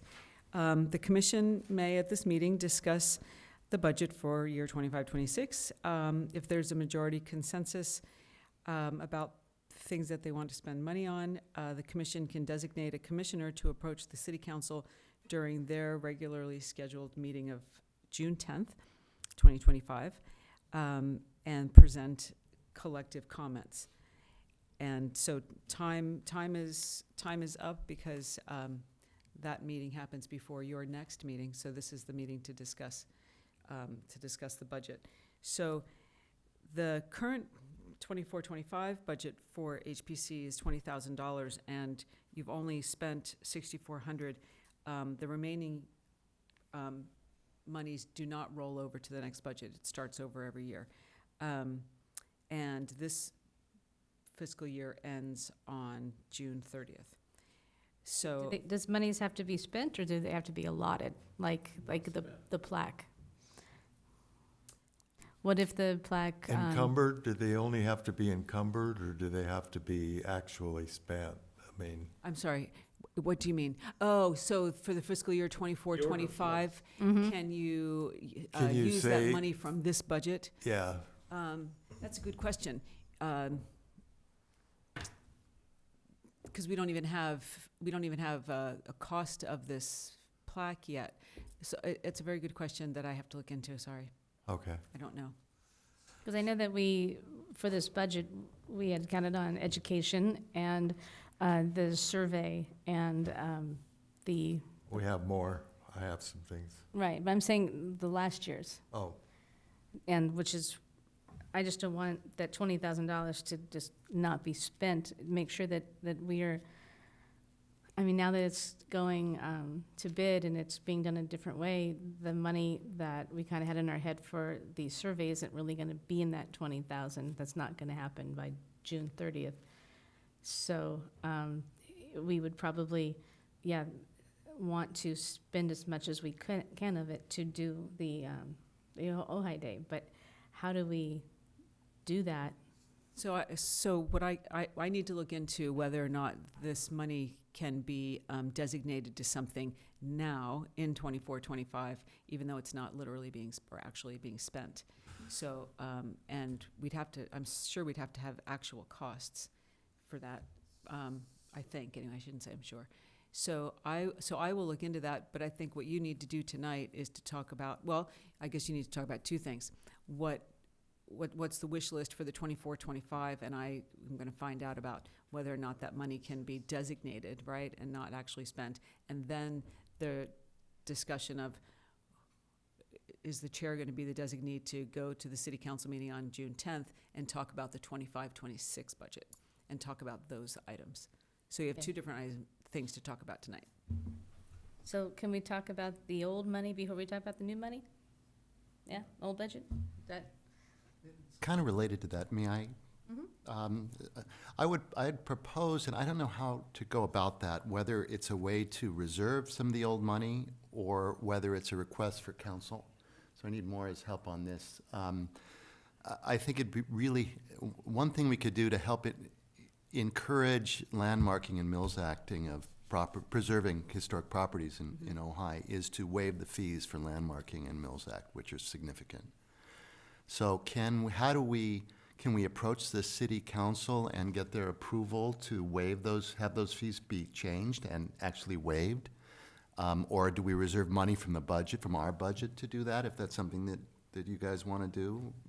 Well, I had, in my notes, I had put that we could go back to having two landmarks a year, that we could have money budgeted for the HRRs.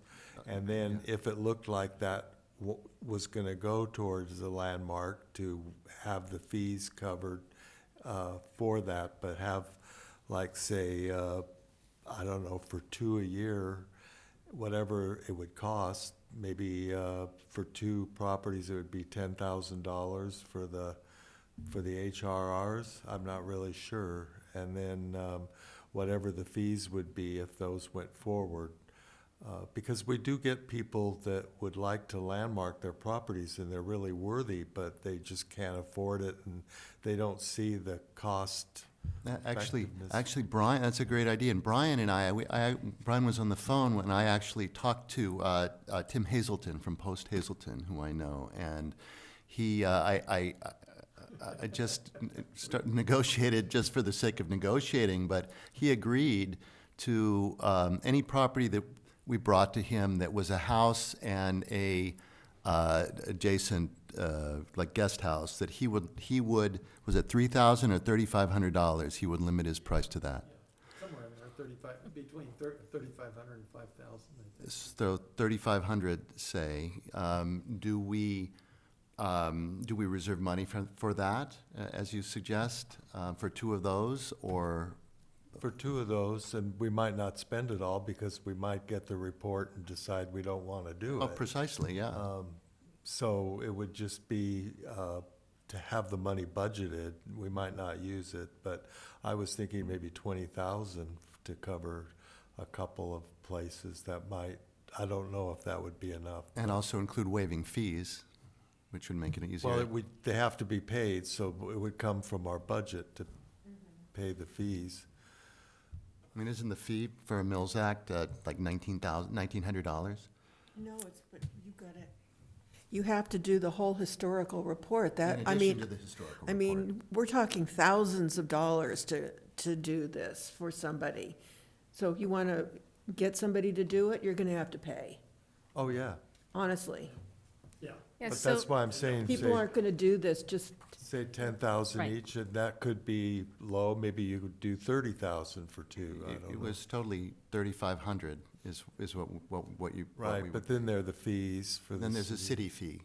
is And the on city top of that. time, the time yeah, to this, do it. this isn't new. When I came on to the commission, I mean, this is what was in our budget. And we would ask for 2 to 3 HRRs done, and we would vote on the properties that we were interested in, ones that we felt that were in most need or in most important at the time.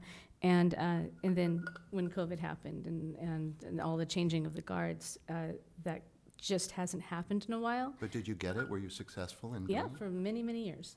Yeah, that's how we have, the list that we have is from being able to do that. So I just wanted Maura to know that, because I'm not sure if you knew that that is what we used to do before COVID. So it's something that we like to bring back.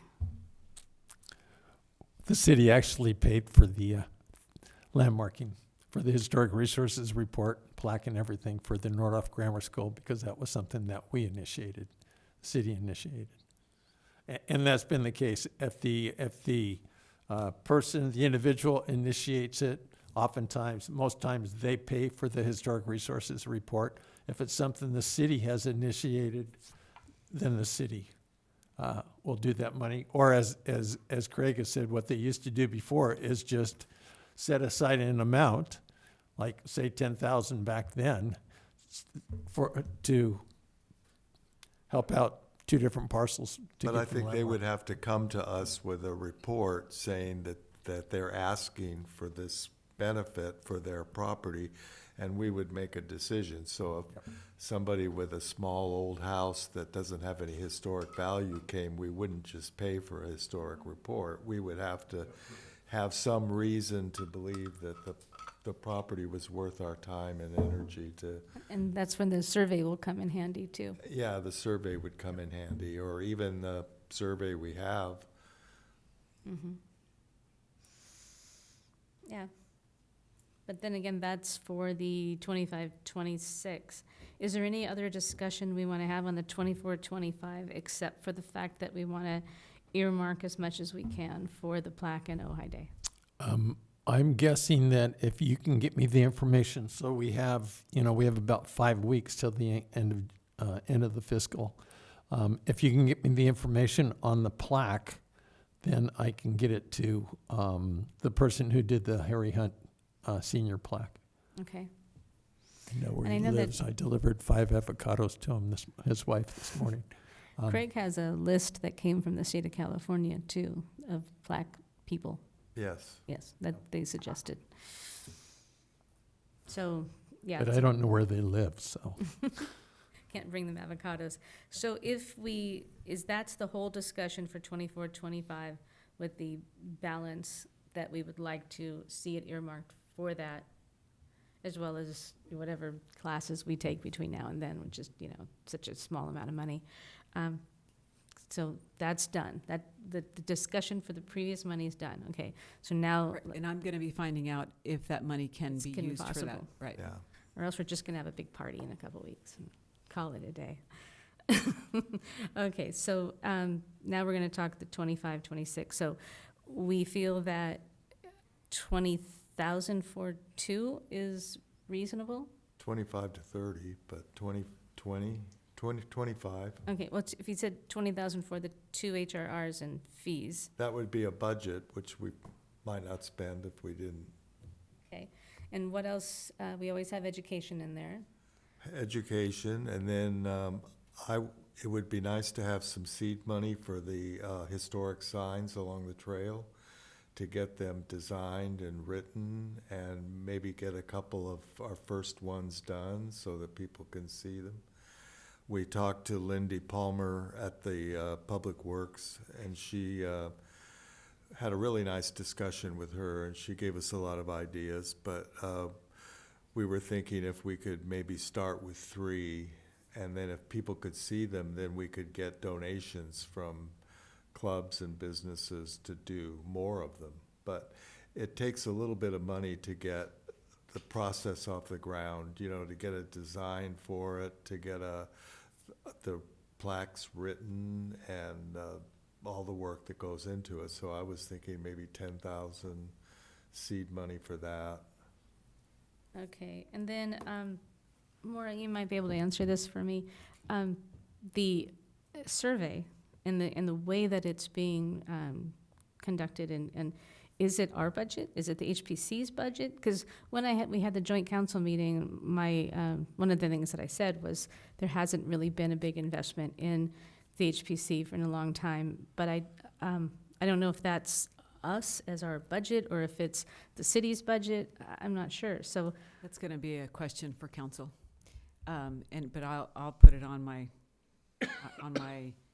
discussion with the money from 24, 25. I'll add that into the discussion as where does that money come from for that? Because I was thinking And- that, I'm sorry. Well, I was just going to say, and I know you're going to be taking these wishes to the council yourself, and representing the rest of the commission, and so that should come up then too as well. right, but in a normal year, going forward, thinking pre-COVID, having 2 properties that we're doing HRRs and paying for fees for, an education budget and some project, like this year would be the seed money for the historic signs, if that's what we agreed on.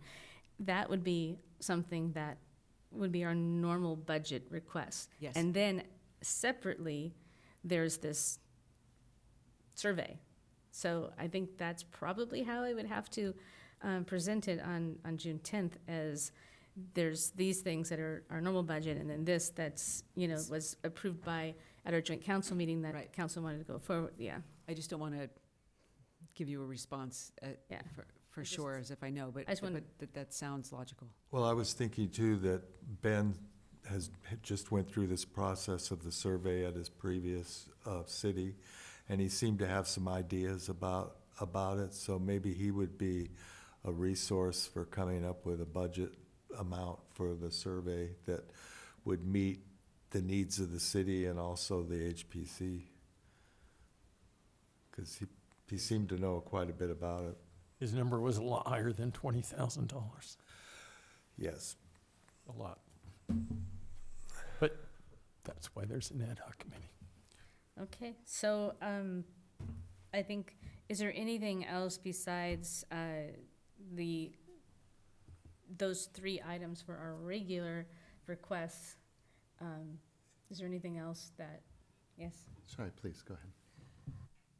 Okay, regarding the survey, I think somebody here needs to ask the city council why this other survey that was done in 2014, I believe, has never been approved by the city council, correct?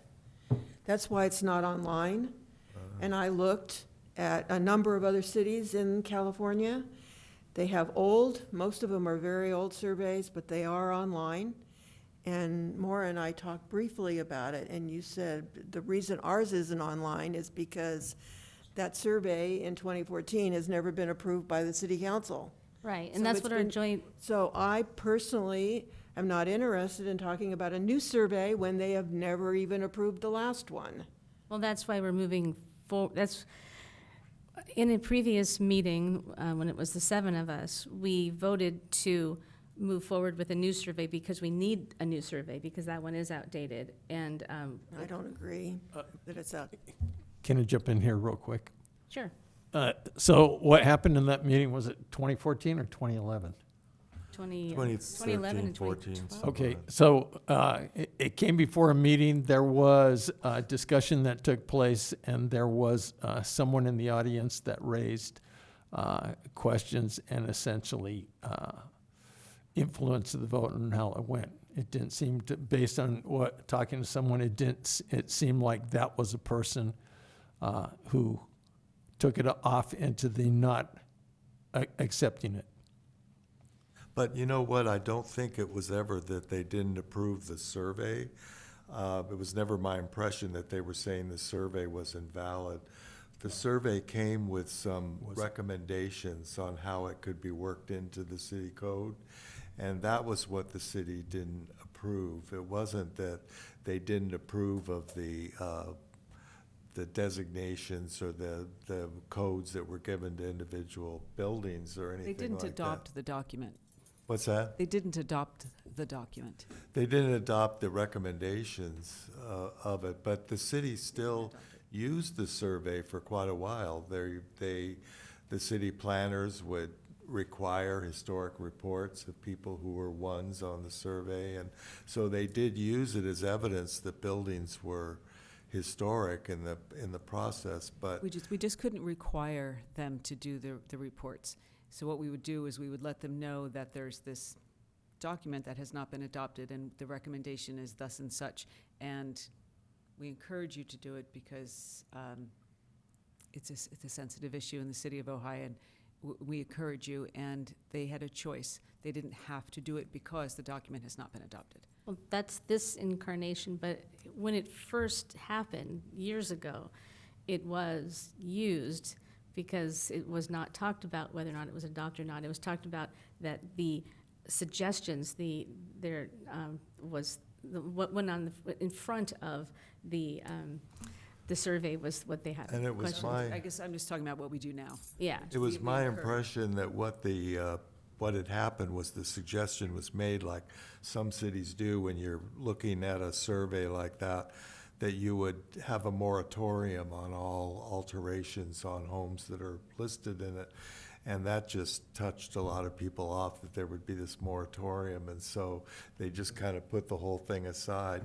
But again, that was just more how you're going to use the survey. There was nobody ever stepped forward and said it was incorrect, or that these houses on it weren't actually ones or weren't threes or whatever they were designated. It's still a valid survey in terms of what it's intended to do. It's just that they didn't want to implement the recommendations. and I think where we're at right now is it's really important because especially none of those people work here anymore.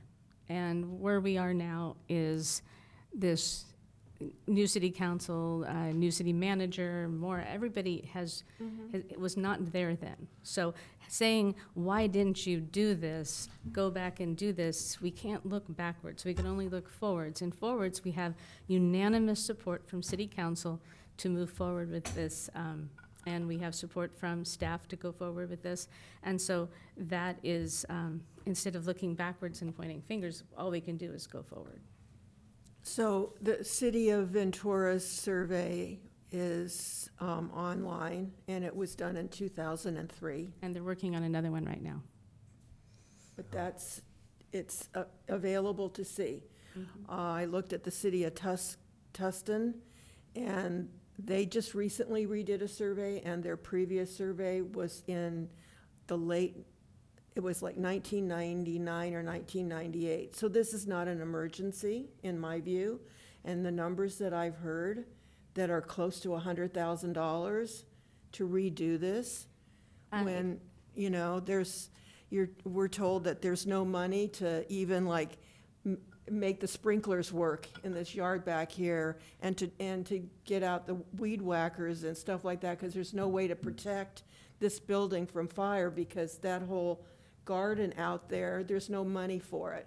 But there's going to be this exorbitant amount of money for a survey. It's probably not going to be close to that. He mentioned everywhere from, there's the 8,000 for the update if we wanted to do that. There's 25,000. It was up to 50,000. I don't think it ever went higher than that when Ben was mentioning figures. But we have to let it go to bid, but I think it's, one second, I think it's important that we acknowledge that the survey is outdated. A lot of cities, we're supposed to have an update every 5 years. So even if it's a small kind of like, it's a CEQA requirement. No one's doing it. Right, because nobody, Well, Ventura is doing one now. I They're- know, Yeah. yes, you Right. just said that. But And- their other one is over 20 years old, and ours is not even right, close but to over. within that 20 years old, there are updates. And there are properties that are looked at and you know, just, it's every, let's say 20 years, cities are looking at going for a more comprehensive one with new information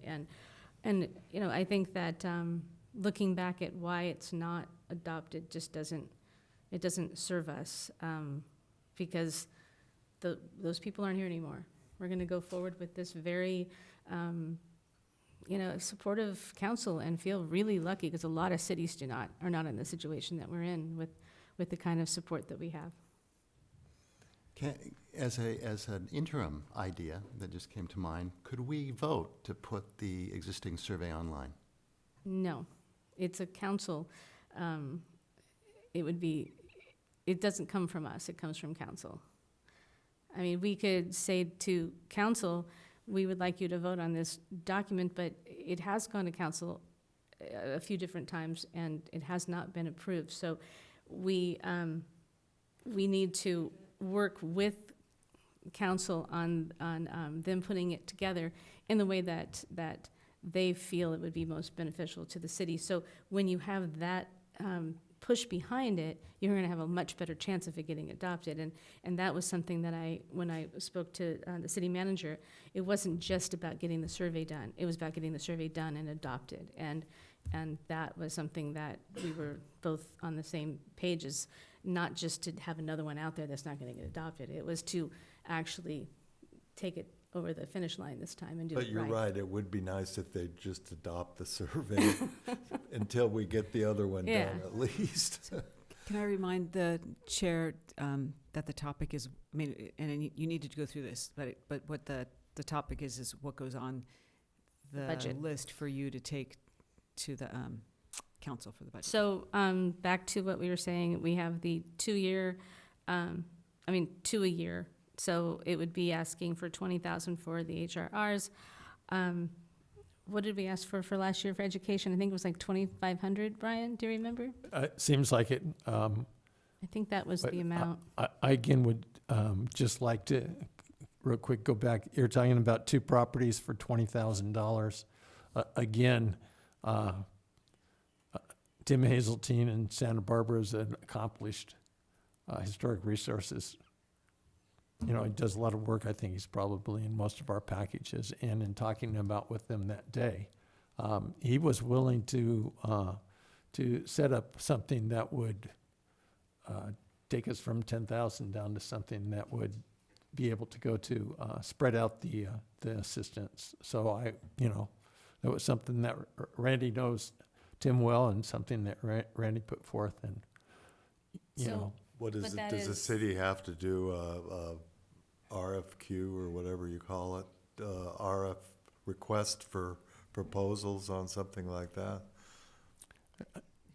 If somebody comes in and wants to do a historic resources, a landmarking, Because it's the city that hires it's them. the only time, well, yes, but we don't, the only time we send out an RFQ or an RFP is if it's a city project.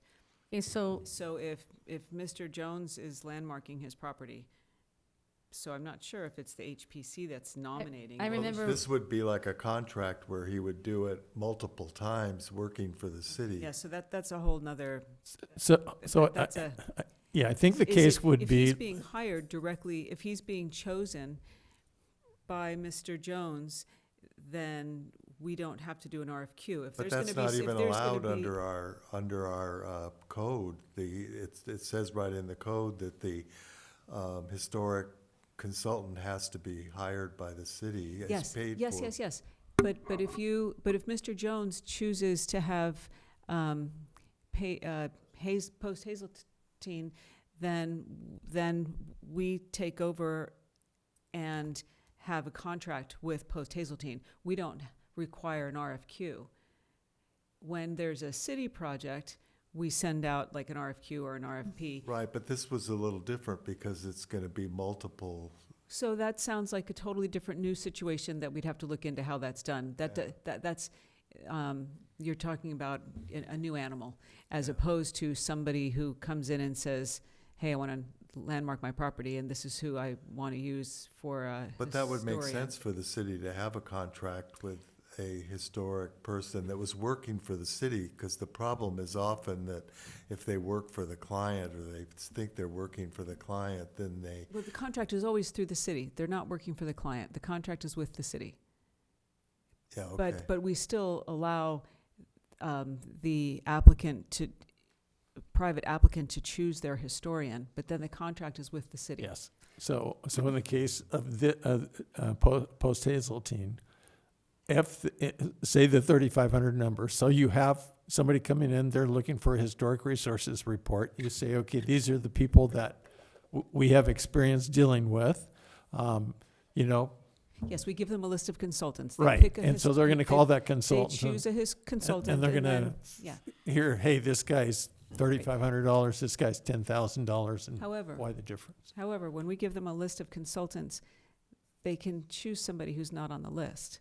True. We're not giving them a list of, that they can only use these people. No, I They're agree. Anybody can call up and say, hey, can I be on your list? And we put them on the list. Right, understood. And wasn't this, I mean, I just remember the last time that we did this, which was right before COVID, so 2019, and we had like 5 places that we were looking at, and one of it was the Boyd Club. I remember that, and we talked about which ones we'd want to do. It was the choice, it was like us looking into what was most logical that the HPC needed to landmark next. So in this case, it would be us doing it. I mean, Yeah. it's because if they want to just nominate their own house for a landmark, that's a That's different something different, situation. yeah. But when we're doing it, that we're actually selecting the consultant, I would think, to do the work. I think there are two things going on. The first is that if someone wants to landmark their property and needs some assistance in doing that. I'm going to landmark my property, but I don't want to pay, and let's say it's a great property, we want to we'd really like And to if we look into choose it. to do it, And we choose to do it, we should have some money in our budget, and we have this arrangement with Post Hazelton. So that, Maureen, can you check into that to see if that arrangement would fly? Right, that's what I was doing. I was making a note to do that. So it would be to have that type of arrangement that you're talking about. And and again, let's try to stick with how much, and I know that that's part of this, but, so you're talking, you're thinking 20, I heard 20,000, I heard 25,000 for landmarking 2 properties. Well, that would be And- for the HRR and whatever staff And for the fees, time. right, so I'm just saying, so you have that on your list, let's move on to something else for the designee to talk to the council about for the budget for 25-26. So we add, let's say for now that we can do that, so we add $20,000 for that, and then we add for the 15 for additional the- items that For the signs, For for the the seed money signs, for the signs. miscellaneous things, education. Well, you know, I think at least we should ask for the 20,000 that was approved, and maybe we can make some headway, Gina, if we can roll over the extra 13,600 that roll over. wasn't. Well, not officially, but we can say, hey, we're gonna need this for example, the HRRs or whatever. Okay, so, are we agreed on the 20,000 for that figure? And then we had 2,500 for education last year. I just upped it to 3 just to round up. But I also was thinking that it's not just our education that can use the money for. Like if we work with schools, if we do something like we want to have a contest or something that it'd be nice to have a little money in there to have the word education be a little broader. Education opportunities, which also could be brochures, things that we're passing out. Community education. Yeah, so it's not just our education. So, and then the 10,000 for the seed money. So that's 33,000 that would be our wish money And you got the plus plaque the for survey. the plaque? The plaque is, we're gonna try first to get it out of the 24, which is, we've only Right. used 6,400 of the 20,000. So, we'd like to try to get the plaque out of the 24-25 budget and maybe blowing up some of the photos and the maps and stuff for, I don't know how much, they're gonna do for us versus how much we'd have to do. But yeah, so Okay. is everybody in agreement with that? Okay, do we need to do a roll call for that? You need a consensus, you need a roll call for the specific items, because there has to be a consensus. Okay, so I would like to make a motion for the 24-25 year that we're asking to use the money for 25-26. the 24-25 year Sorry. that we ask to use the money for the State Historic District plaque and celebration. And does anybody want to second that? I'd just like to say, why do we need to justify between now and June, if there's something that comes up, why do we need to justify where that's gonna go right now? If that money doesn't get spent, can June, we? you're saying there's 1 month, or that money's gone, and Yes. and what's gonna come up between now and June? Right, so we want to make sure we earmark that money so it doesn't disappear, and then you're taking out Okay. that 25-26 for those items that you're designating in 24-25. So does anybody want to second the, Sure, I'll second it. okay, can we do a roll call? McCatton, Yes. Akins, Yes. Walker, Yes. Moore, Yes. Levitt. Yes. Okay, I'm going to make another motion for the 25-26 with a total of 33,000 for what we're going to call our normal wish budget, which is 20,000 for HRRs, 10,000 for a project. This year, it'll be the historic sign seed money for the trail, and 3,000 for our education as well as community education. And then additional to that, we're going to talk to the city manager about whose budget the survey would come from and an idea of how much that would be. Anybody want to second that one? Second? Okay, can we get a roll call on that? McCatton, Yes. Akins, Yes. Walker, Yes. Moore, Yes. Levitt. Yes. Okay. So now we're on 6. And this is the brochures. Do we have a staff report? Yes, number 6, historic preservation-related city brochure updates. So in your packets, you have the existing brochures, and what my wish is that you take them with you, and you mark them up, and you bring them back at the next meeting, and then I have staff revise them and then bring them back to you. So that means, of course, that hopefully you'll get them back at the July meeting, but you'll get them to me at the June meeting. Okay, and then, Bring them back marked up at the next meeting. Next If you want to send them to me via email prior to the next meeting, that's fine. If you want to bring them back and discuss them at the next meeting, that's fine. You can let me know if that's something you want to do.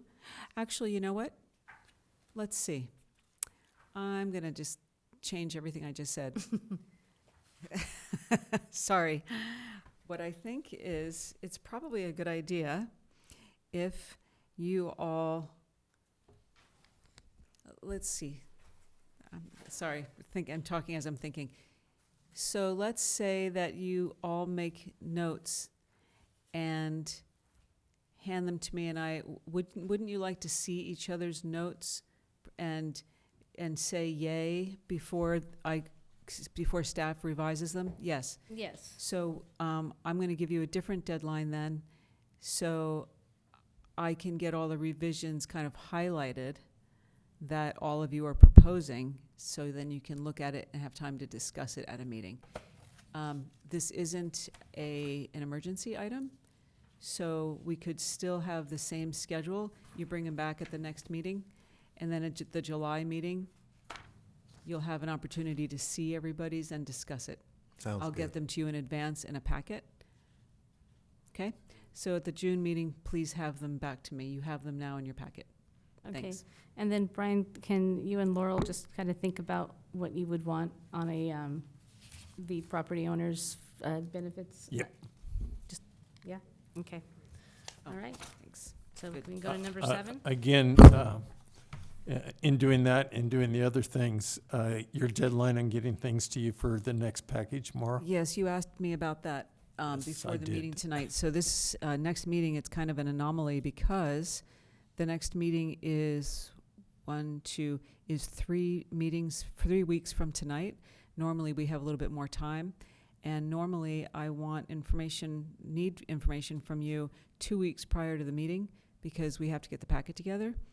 When it comes to these brochures, if you can please, I'm gonna make this up right now. Since I don't have to do anything except receive them, right? And I will write a very brief staff report, but all I need to do is see them. Is the meetings on that day, that's when the packets go out. Please have them to me by June 2nd. And that does not give you a whole lot of time, but if you need more than a week, then. I thought we were just gonna bring our Oh, edits to you at the next Sorry. meeting. I'm sorry. You're right. Why? Yeah, Brian. So I have a selection I have tens of them, brochures in my car because I have the bag that's carried around for opening Okay. up the gel. So if people want them, I can Okay, you go all out to my have car and bring you them all in. have them in your packet. In this package? Yes, you have the brochures. Yeah. You They're all, have all the Number 6. brochures. Guess I didn't get that And far. Commissioner Walker, they're all thank here, you. see. Oh, okay. Oh, okay, good. Okay. Sorry. Commissioner Under Walker, items. thank you. These brochures are going to be handed in on June 12th. You do not have to get them to me before the meeting. Okay. If there's something that you do need to get to me for any other items, since we're talking about this now, then I'm going to need it before June 2nd, so let's please just discuss it in a phone call if you have something specific that needs to get into Okay. the agenda. And that, please get me that phone call by Tuesday next week. Okay, does anybody have any problem also receiving outsourced material from, like, Elise DePewitt, who did she did the walking one? I'd like to have her take a look at it, see if, and then as far as maybe Dawn or, just maybe If some of the you'd like people to that. send your own brochure to somebody else and get their opinion and get their comments on it, that's fine. Just hand them to me at the next meeting. Okay, so it could be beyond the 7 of us. Okay, Let's see. And they'll have the packet. yeah. Okay, I'll see what I can do on the walking tour, since it's a museum that does the walking tour. I'll Great. try to get some Okay. input from them, from the people that I- are Item currently 7? doing it. item 7, trail plaques. So item 7, yes, the trail plaques.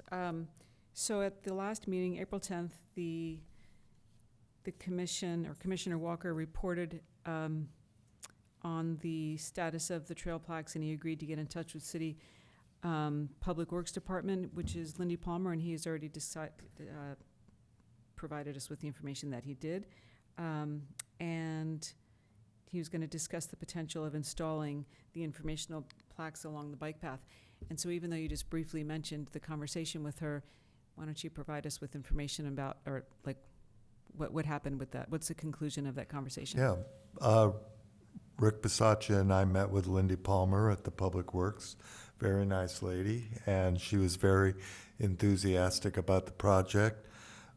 She is going to consult with her equal, I guess, at the county, down at the Parks Department, and establish a relationship with that person on this project. And she hadn't heard back from her yet, but she feels very positive about that. Since one of our main signs would be at the Rotary Park, she suggested we contact Rotary Club. So I contacted the president of Rotary, and that president thought it was a great idea too, and that they would probably be happy to have us put a sign on the Rotary Park property next to the trail, kind of introducing the whole concept of the rails to trails and the train coming up from Ventura. But they'll have a board meeting on June 10th, and she'll run it by her board just to kind of get their approval.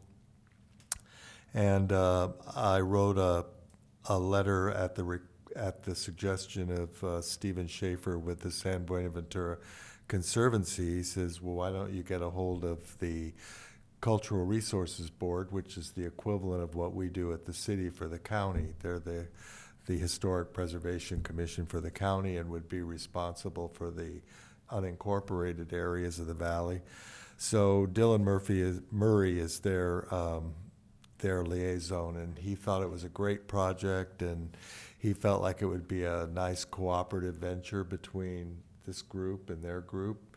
But he's going to run it by him after we hear more from their Parks Department person. So he wants to make sure they're on board with it and working with it. So we're just trying to set the table, and I tell everybody that we won't know for sure if this is a go until we get approval from the city council, but we're just trying to figure out all the details and how it would fit together.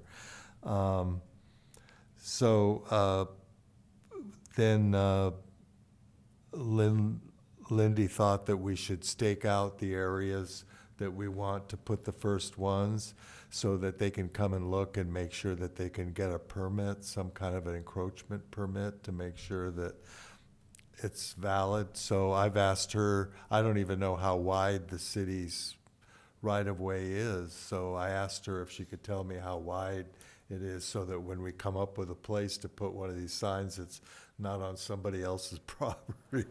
So hopefully she'll get back to me. And then I think what we'll do is when Rick gets back, we'll pick these 3 spots. We were thinking the one at the Y at the Rotary Park, and then one overlooking the tennis courts in the park, and then one overlooking where the old depot was.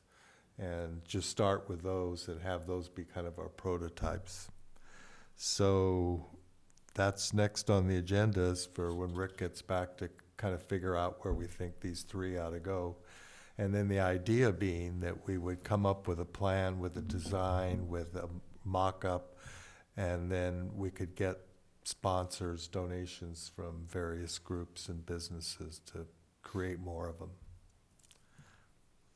Do you want this on next month's agenda as well? Sure. Okay. I was just going to say it's an exciting project. Yeah.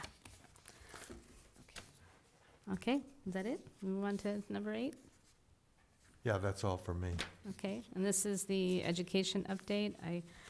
I think between Moore and I, we've been getting all the information out to everybody about classes. USC has their big one at the, starting next week, and they're a little bit more expensive, and back, when I first started, the city paid for it, paid for hotel, you know. But then they went online for a long time, and now they're back in person. And actually, it's both. It's either online or in person, but it's pretty comprehensive. And they also have some pretty good locations that for the ones that you meet in person. So if anybody was interested, let me know. We can talk about the type of classes. And I think that the three of us have gone. You've gone too, right? Yeah. Did. Yeah. And so Beautiful hotel. Historic. haunted, yes. It's cool. It's where we all stayed at the Biltmore, Affordability ranges. and that's where the original Academy Awards were and everything. So a lot of history and a lot of films being filmed there. But yeah, so if anybody is interested at all in the USC stuff, if you give me a call, I can give you links and show you where it is. But besides that, I think Maura and I have been making sure everybody knows about everything and working along. Yeah? Okay. Okay. And to number 9, the future agenda. So for June 12th, we have updates regarding the State Historic District. The brochure updates, well, you'll be handing those in. We have an item that I'm pretty sure will be on the agenda, which is 102 North Signal for a major work permit. 2 North Signal. That is actually the real address, I guess, is facing Ojai Avenue. It's the old pharmacy, but it's the side and the side entrance. Oh, yeah, the one on the corner there. Yeah. Okay. Right, Signal and Ojai. Yeah, it's the opposite of the other one we discussed, also being done by, because we're at the other end of the arcade. Now it's on the west end of the arcade, right Yes. there on the corner. Yes. And then can we add the trail plaques too to that? Pharmacy. Yes. It's being done by the same people. Okay. And then I wanted to Supposedly it was ask too big. Laurel again. So you don't want to be on the Green Coalition? Okay, just checking. And then the City Historic Resources Inventory Survey Update. I think that's just the liaison with Craig Walker, correct? What's that? The City Historic Resources Inventory Survey Update. I think that's the survey, and I think we had said that you had volunteered to be the liaison for that. This is the, But is it, because it has Akins Walker as I think an ad hoc. I don't think that's an ad hoc. I think it was just you being the liaison okay. survey. So, Yes. yeah, that's just Walker, and he's the liaison for that. It's not an ad hoc. Do you want an update on Green Coalition? How about when we get to commissioner comments? If we Okay, haven't well, had I those was yet? waiting, but it got mentioned. Okay, and then, everything else looks right to me. Does anybody else see? I would like to discuss a way to come up with a third, we have 2 more members back next time, to try and figure out 3 ad hocs for these next 4 meetings to get us to Ojai Day, but we can Makes talk sense. about that the next time. I put brochure on July 10th, Okay, so it can be discussed what is handed in in June. okay. And at that July, we don't need to talk about July yet, except I did want to tell you that I put it on there for that. So, Chair, on future agenda items, I wasn't sure, future agenda items, commissioner comments. So I have been enjoying getting lost and enjoying walking new trails that I hadn't paid attention to, and over in the Arbolada, and looking at this all goes back to a photo, kind of a Christmas photo with snow on it that had there's a pine tree, and it had the small rocks laid out in there. And I've driven through the Arbolada, often gotten lost, but lately paid attention to the rocks that are in there, and then was introduced to a new path that I had never been on before, because it looks like it's a dead end. And so I'm really fascinated with the rocks that are still there and still exist in their place. And so, and that goes back, I think, to 1917 when they were put in place. I have information somewhere that talks about them bringing in 5 tons of rocks and placing them. So I'm just wondering if that is something that we need to recognize, that we need to discuss. And so I'd like to put that on a future agenda item for discussion and get information to Mara. I did start getting information together, including the plan was to map the area and then take it. I printed it out in kind of a black and white so that I could highlight on either side whether there were rocks in that area. I will tell you the fun part has been actually identifying the boundaries of the arbolata.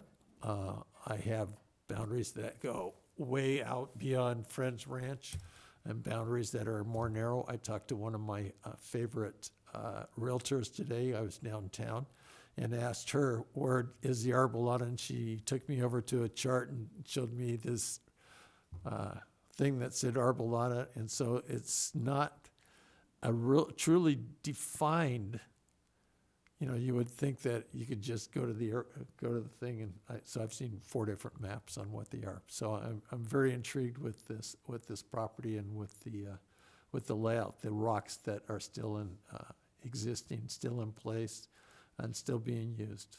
So what are you thinking this is? Like, is this a landmark? Is this like? I don't really know.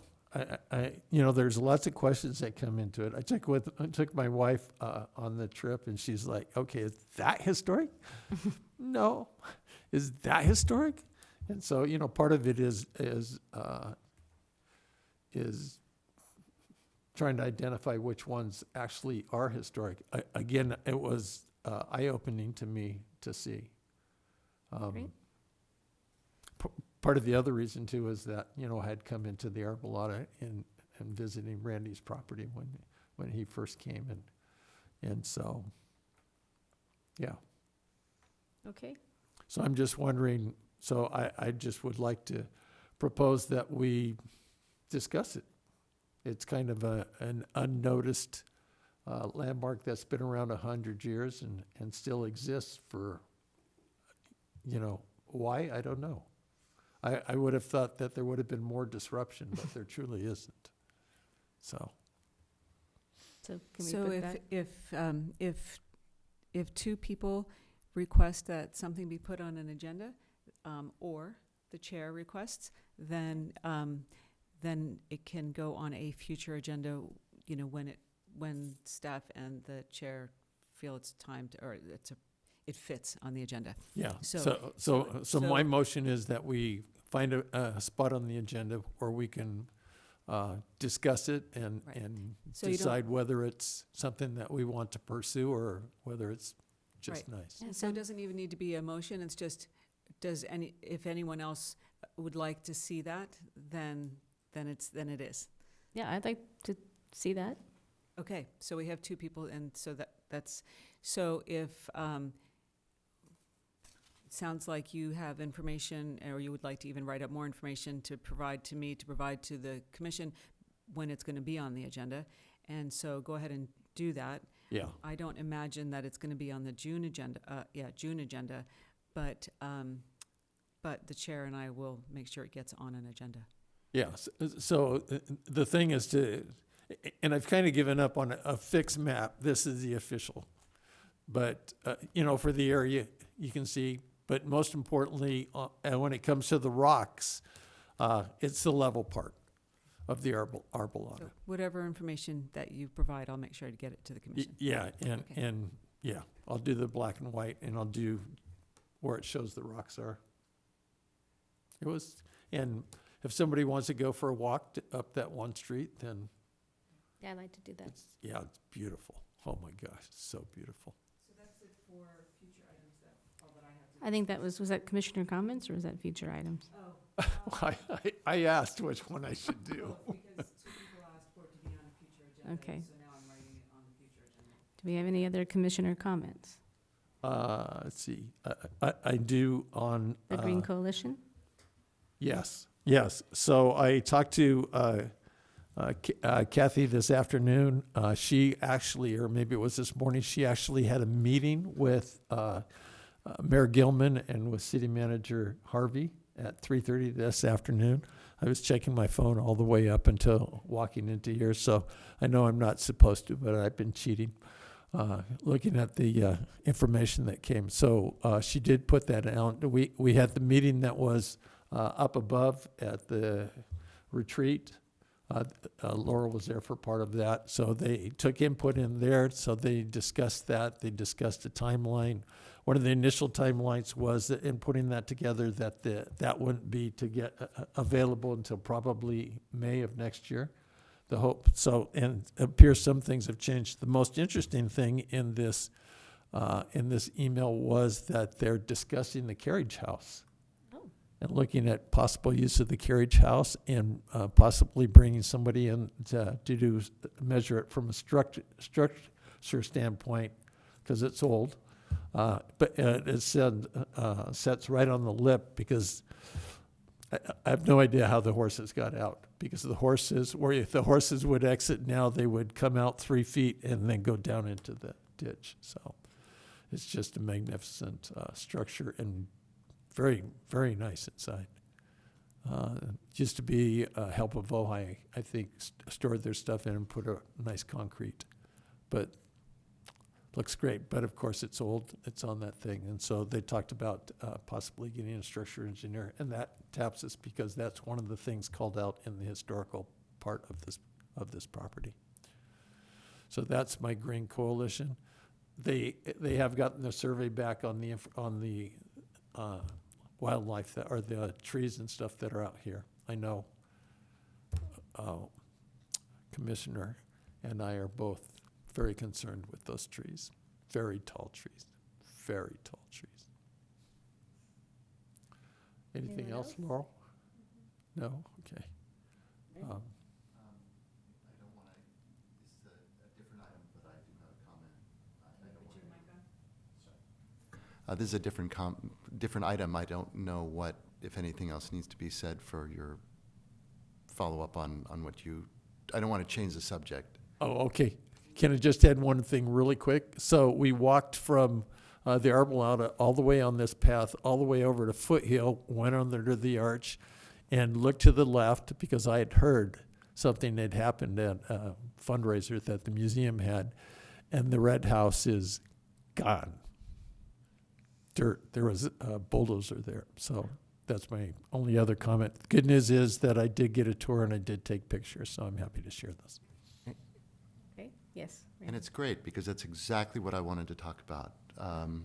That house not only is gone, but it looks like there's a for sale sign. I have a feeling, not on the property, and I don't know, I have a feeling that the property was subdivided. I don't know if this is true. And they're selling the lot where the house was. And if that's the case, and I can inquire and find out, if that's the case, then there's a missed opportunity here to possibly in some way encourage the owner to have saved that property, maybe allowing them the right to build another house on the property or something. I'm wondering, just putting it out there, is there something that we can do working with city council or planning department, whatever, staff, so that if this situation happens again, we can see if there are things that can be waived, city requirements or, you know. Well, there are. I mean, we didn't require them to demolish the building. But in order to build a new house on that property, didn't they have to demolish that existing house? Is my question. There are some. I have answers to that. Go Can ahead, I- Craig. Can I say that if you go into the historic ordinance for the city of Ojai, under landmarks, they do have one section that are incentives for people to landmark their property. And there's stuff just like that they can get a discretionary lot split or they can have a ADU that actually is bigger than the normal allowed, so that they could have a second dwelling on Or turn that ADU into the main house, for So example. those are already in there. It's just a question of, does anybody get the opportunity to use them? Those properties and those situations have to be brought before us so that we can ask the owner, well, you know, would you be willing to save that if you could get this benefit? And we can't necessarily completely grant it, but it's in there that we can work with the staff to use those. Is there any way more that we can suggest to staff that if this situation were to happen again, and it surely will, that, you know, staff can. Well, it was the same thing. Okay, so a couple things. It's commissioner comments, so I'm gonna look to the chair to control her meeting. And then also, it's a bigger picture. Microphone. Oh, thank you. So that's a bigger picture. And I can't just like give you an answer. So it's something that, you know, can be discussed, and you can always come in and we can talk about things. It's not something I can answer right now as to whether, you know, staff can or can do that. And so it's commissioner comments, and it's not discussion time, it's comments. So I do Thanks. have one comment. The ad hoc that we have with the mayor and with Councilwoman Mang and Craig and myself, these are the kind of things that we want to discuss, is what happens and the order of things. So that is something that we can definitely keep when we're just discussing it, is how we can be ahead of things instead of feel like we find things out when it at the end. And so maybe we can just work on that a little bit when we meet again. Oh, and then that was my commissioner comment, is we did have our very first meeting. It was just really historical. It was, Craig led most of the meeting to talk about why there's a commission in the first place and where did it come from, and how things went, you know, throughout the time of the commission and the order of things and where we are now. So that was our first one. And in our next meeting, we want to start looking at the ordinance to just see if we all are understand it the same way. And if we don't, then have a discussion of, well, how do you how do you, and, you know, going back and forth. And then I talked to Maura about when I'm very conscious of using staff time, but wanting to know when Maura wants to get involved. And you know, I think she's going to wait until we have an idea of what we're doing, because it's really at the just discussion stages, but Maura's always welcome to, I'll CC you in the meeting so you know when they're happening if you want to go. it's really up to that committee as to whether they want staff. It's really what it is. Okay, Okay, thank you. so, That's a public meeting, though? You know, Commissioner Akins asked me that question as to whether or not it was a public meeting. So because there are 2 members from HPC and 2 members from the commission, there's not a quorum that requires a noticed meeting or a posted meeting. However, can anyone, so we don't know when the meetings are going to be or where they're going to be. Are they public meetings, meaning can anyone, you know, go if they do know when the meeting is? I have to look into that. Okay. Well, I'm just going back to the ad hoc committee that Craig, myself, Elise were on with Bill Wyrick and others in going through the code in depth. was And that when we had 3 members? we had 7 members. 7, at that time you had 7? We had 7 commission members, and so Right, the so you 3 of didn't us. have a quorum, right? We didn't have a Right, so quorum, they but didn't have to those be were noticed, public But, meetings. right. So I'm going to look into that and get back to you. Okay. I'll get back to the whole commission. Okay. And then, Randy, did you have anything else you wanted to bring up? No, thank you.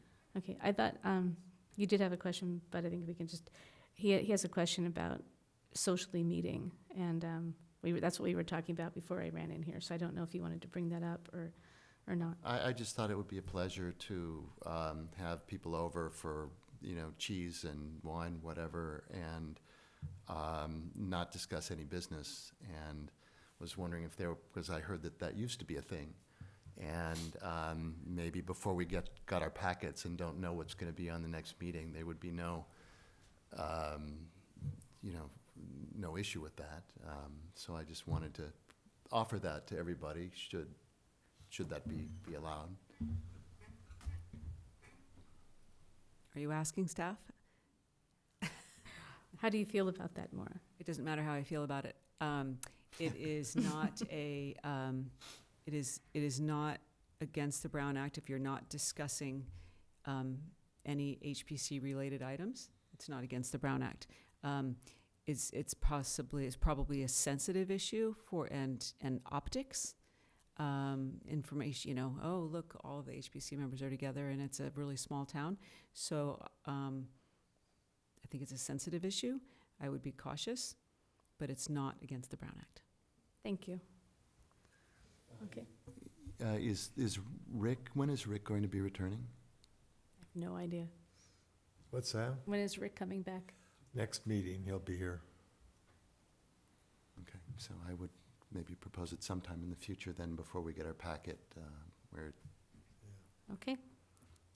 All right, well, I think, is that it? Are we done? Oh, wait, our council person. She's been waiting patiently. But just something, I just wanted to let everybody know that Councilwoman Rachel Lang and myself will be having, we're going to have a float in the 4th of July parade. But we want to extend it to everybody, so anybody from your council, you know, if you want to come be a part, if you want to make a banner or do everything, we're including everybody. It's the first time, we're excited about it. We're going to use some of the city's electric vehicles. There'll be room for people, and if there's not, we can walk and, you know, trade off. But we just thought, Rachel and I are pretty excited about this, so. We just want to share it, and we'll definitely be in touch. But going back to like meeting, because after when Rachel and I just decided like, oh, this is something we want to do, other council members wanted to be involved, but then you had the Brown Act and all of that, and it was just like, oh gosh, you know, even though we're planning, you know, a parade, a float. It was, so just like Mara said, be cautious when you're meeting, because small town and people talk. So just my 2 cents. So, you know, if you have a plan, an idea, something, you know, maybe we could even put something with telling everybody about Ojai Day, what's going to happen with your, I don't know. That's what I was thinking. I was thinking if we could walk behind it and be passing out. Yeah, we're going to have band. We Flyers. can put things, you know, on the cars, all of that. So, got a little bit of time to think about something to spread the word. Thank Great. you. All right, And you're and thank welcome. you for being on this ad hoc with us. I know it's a You're lot of your, welcome. Yeah, thank you. Yeah, it's so fun to learn all the history, and Mr. Walker has a lot of it, which there's never a dull story. Yeah. Thank you all. I Thank appreciate you. you. are we done? Yes? Thank you.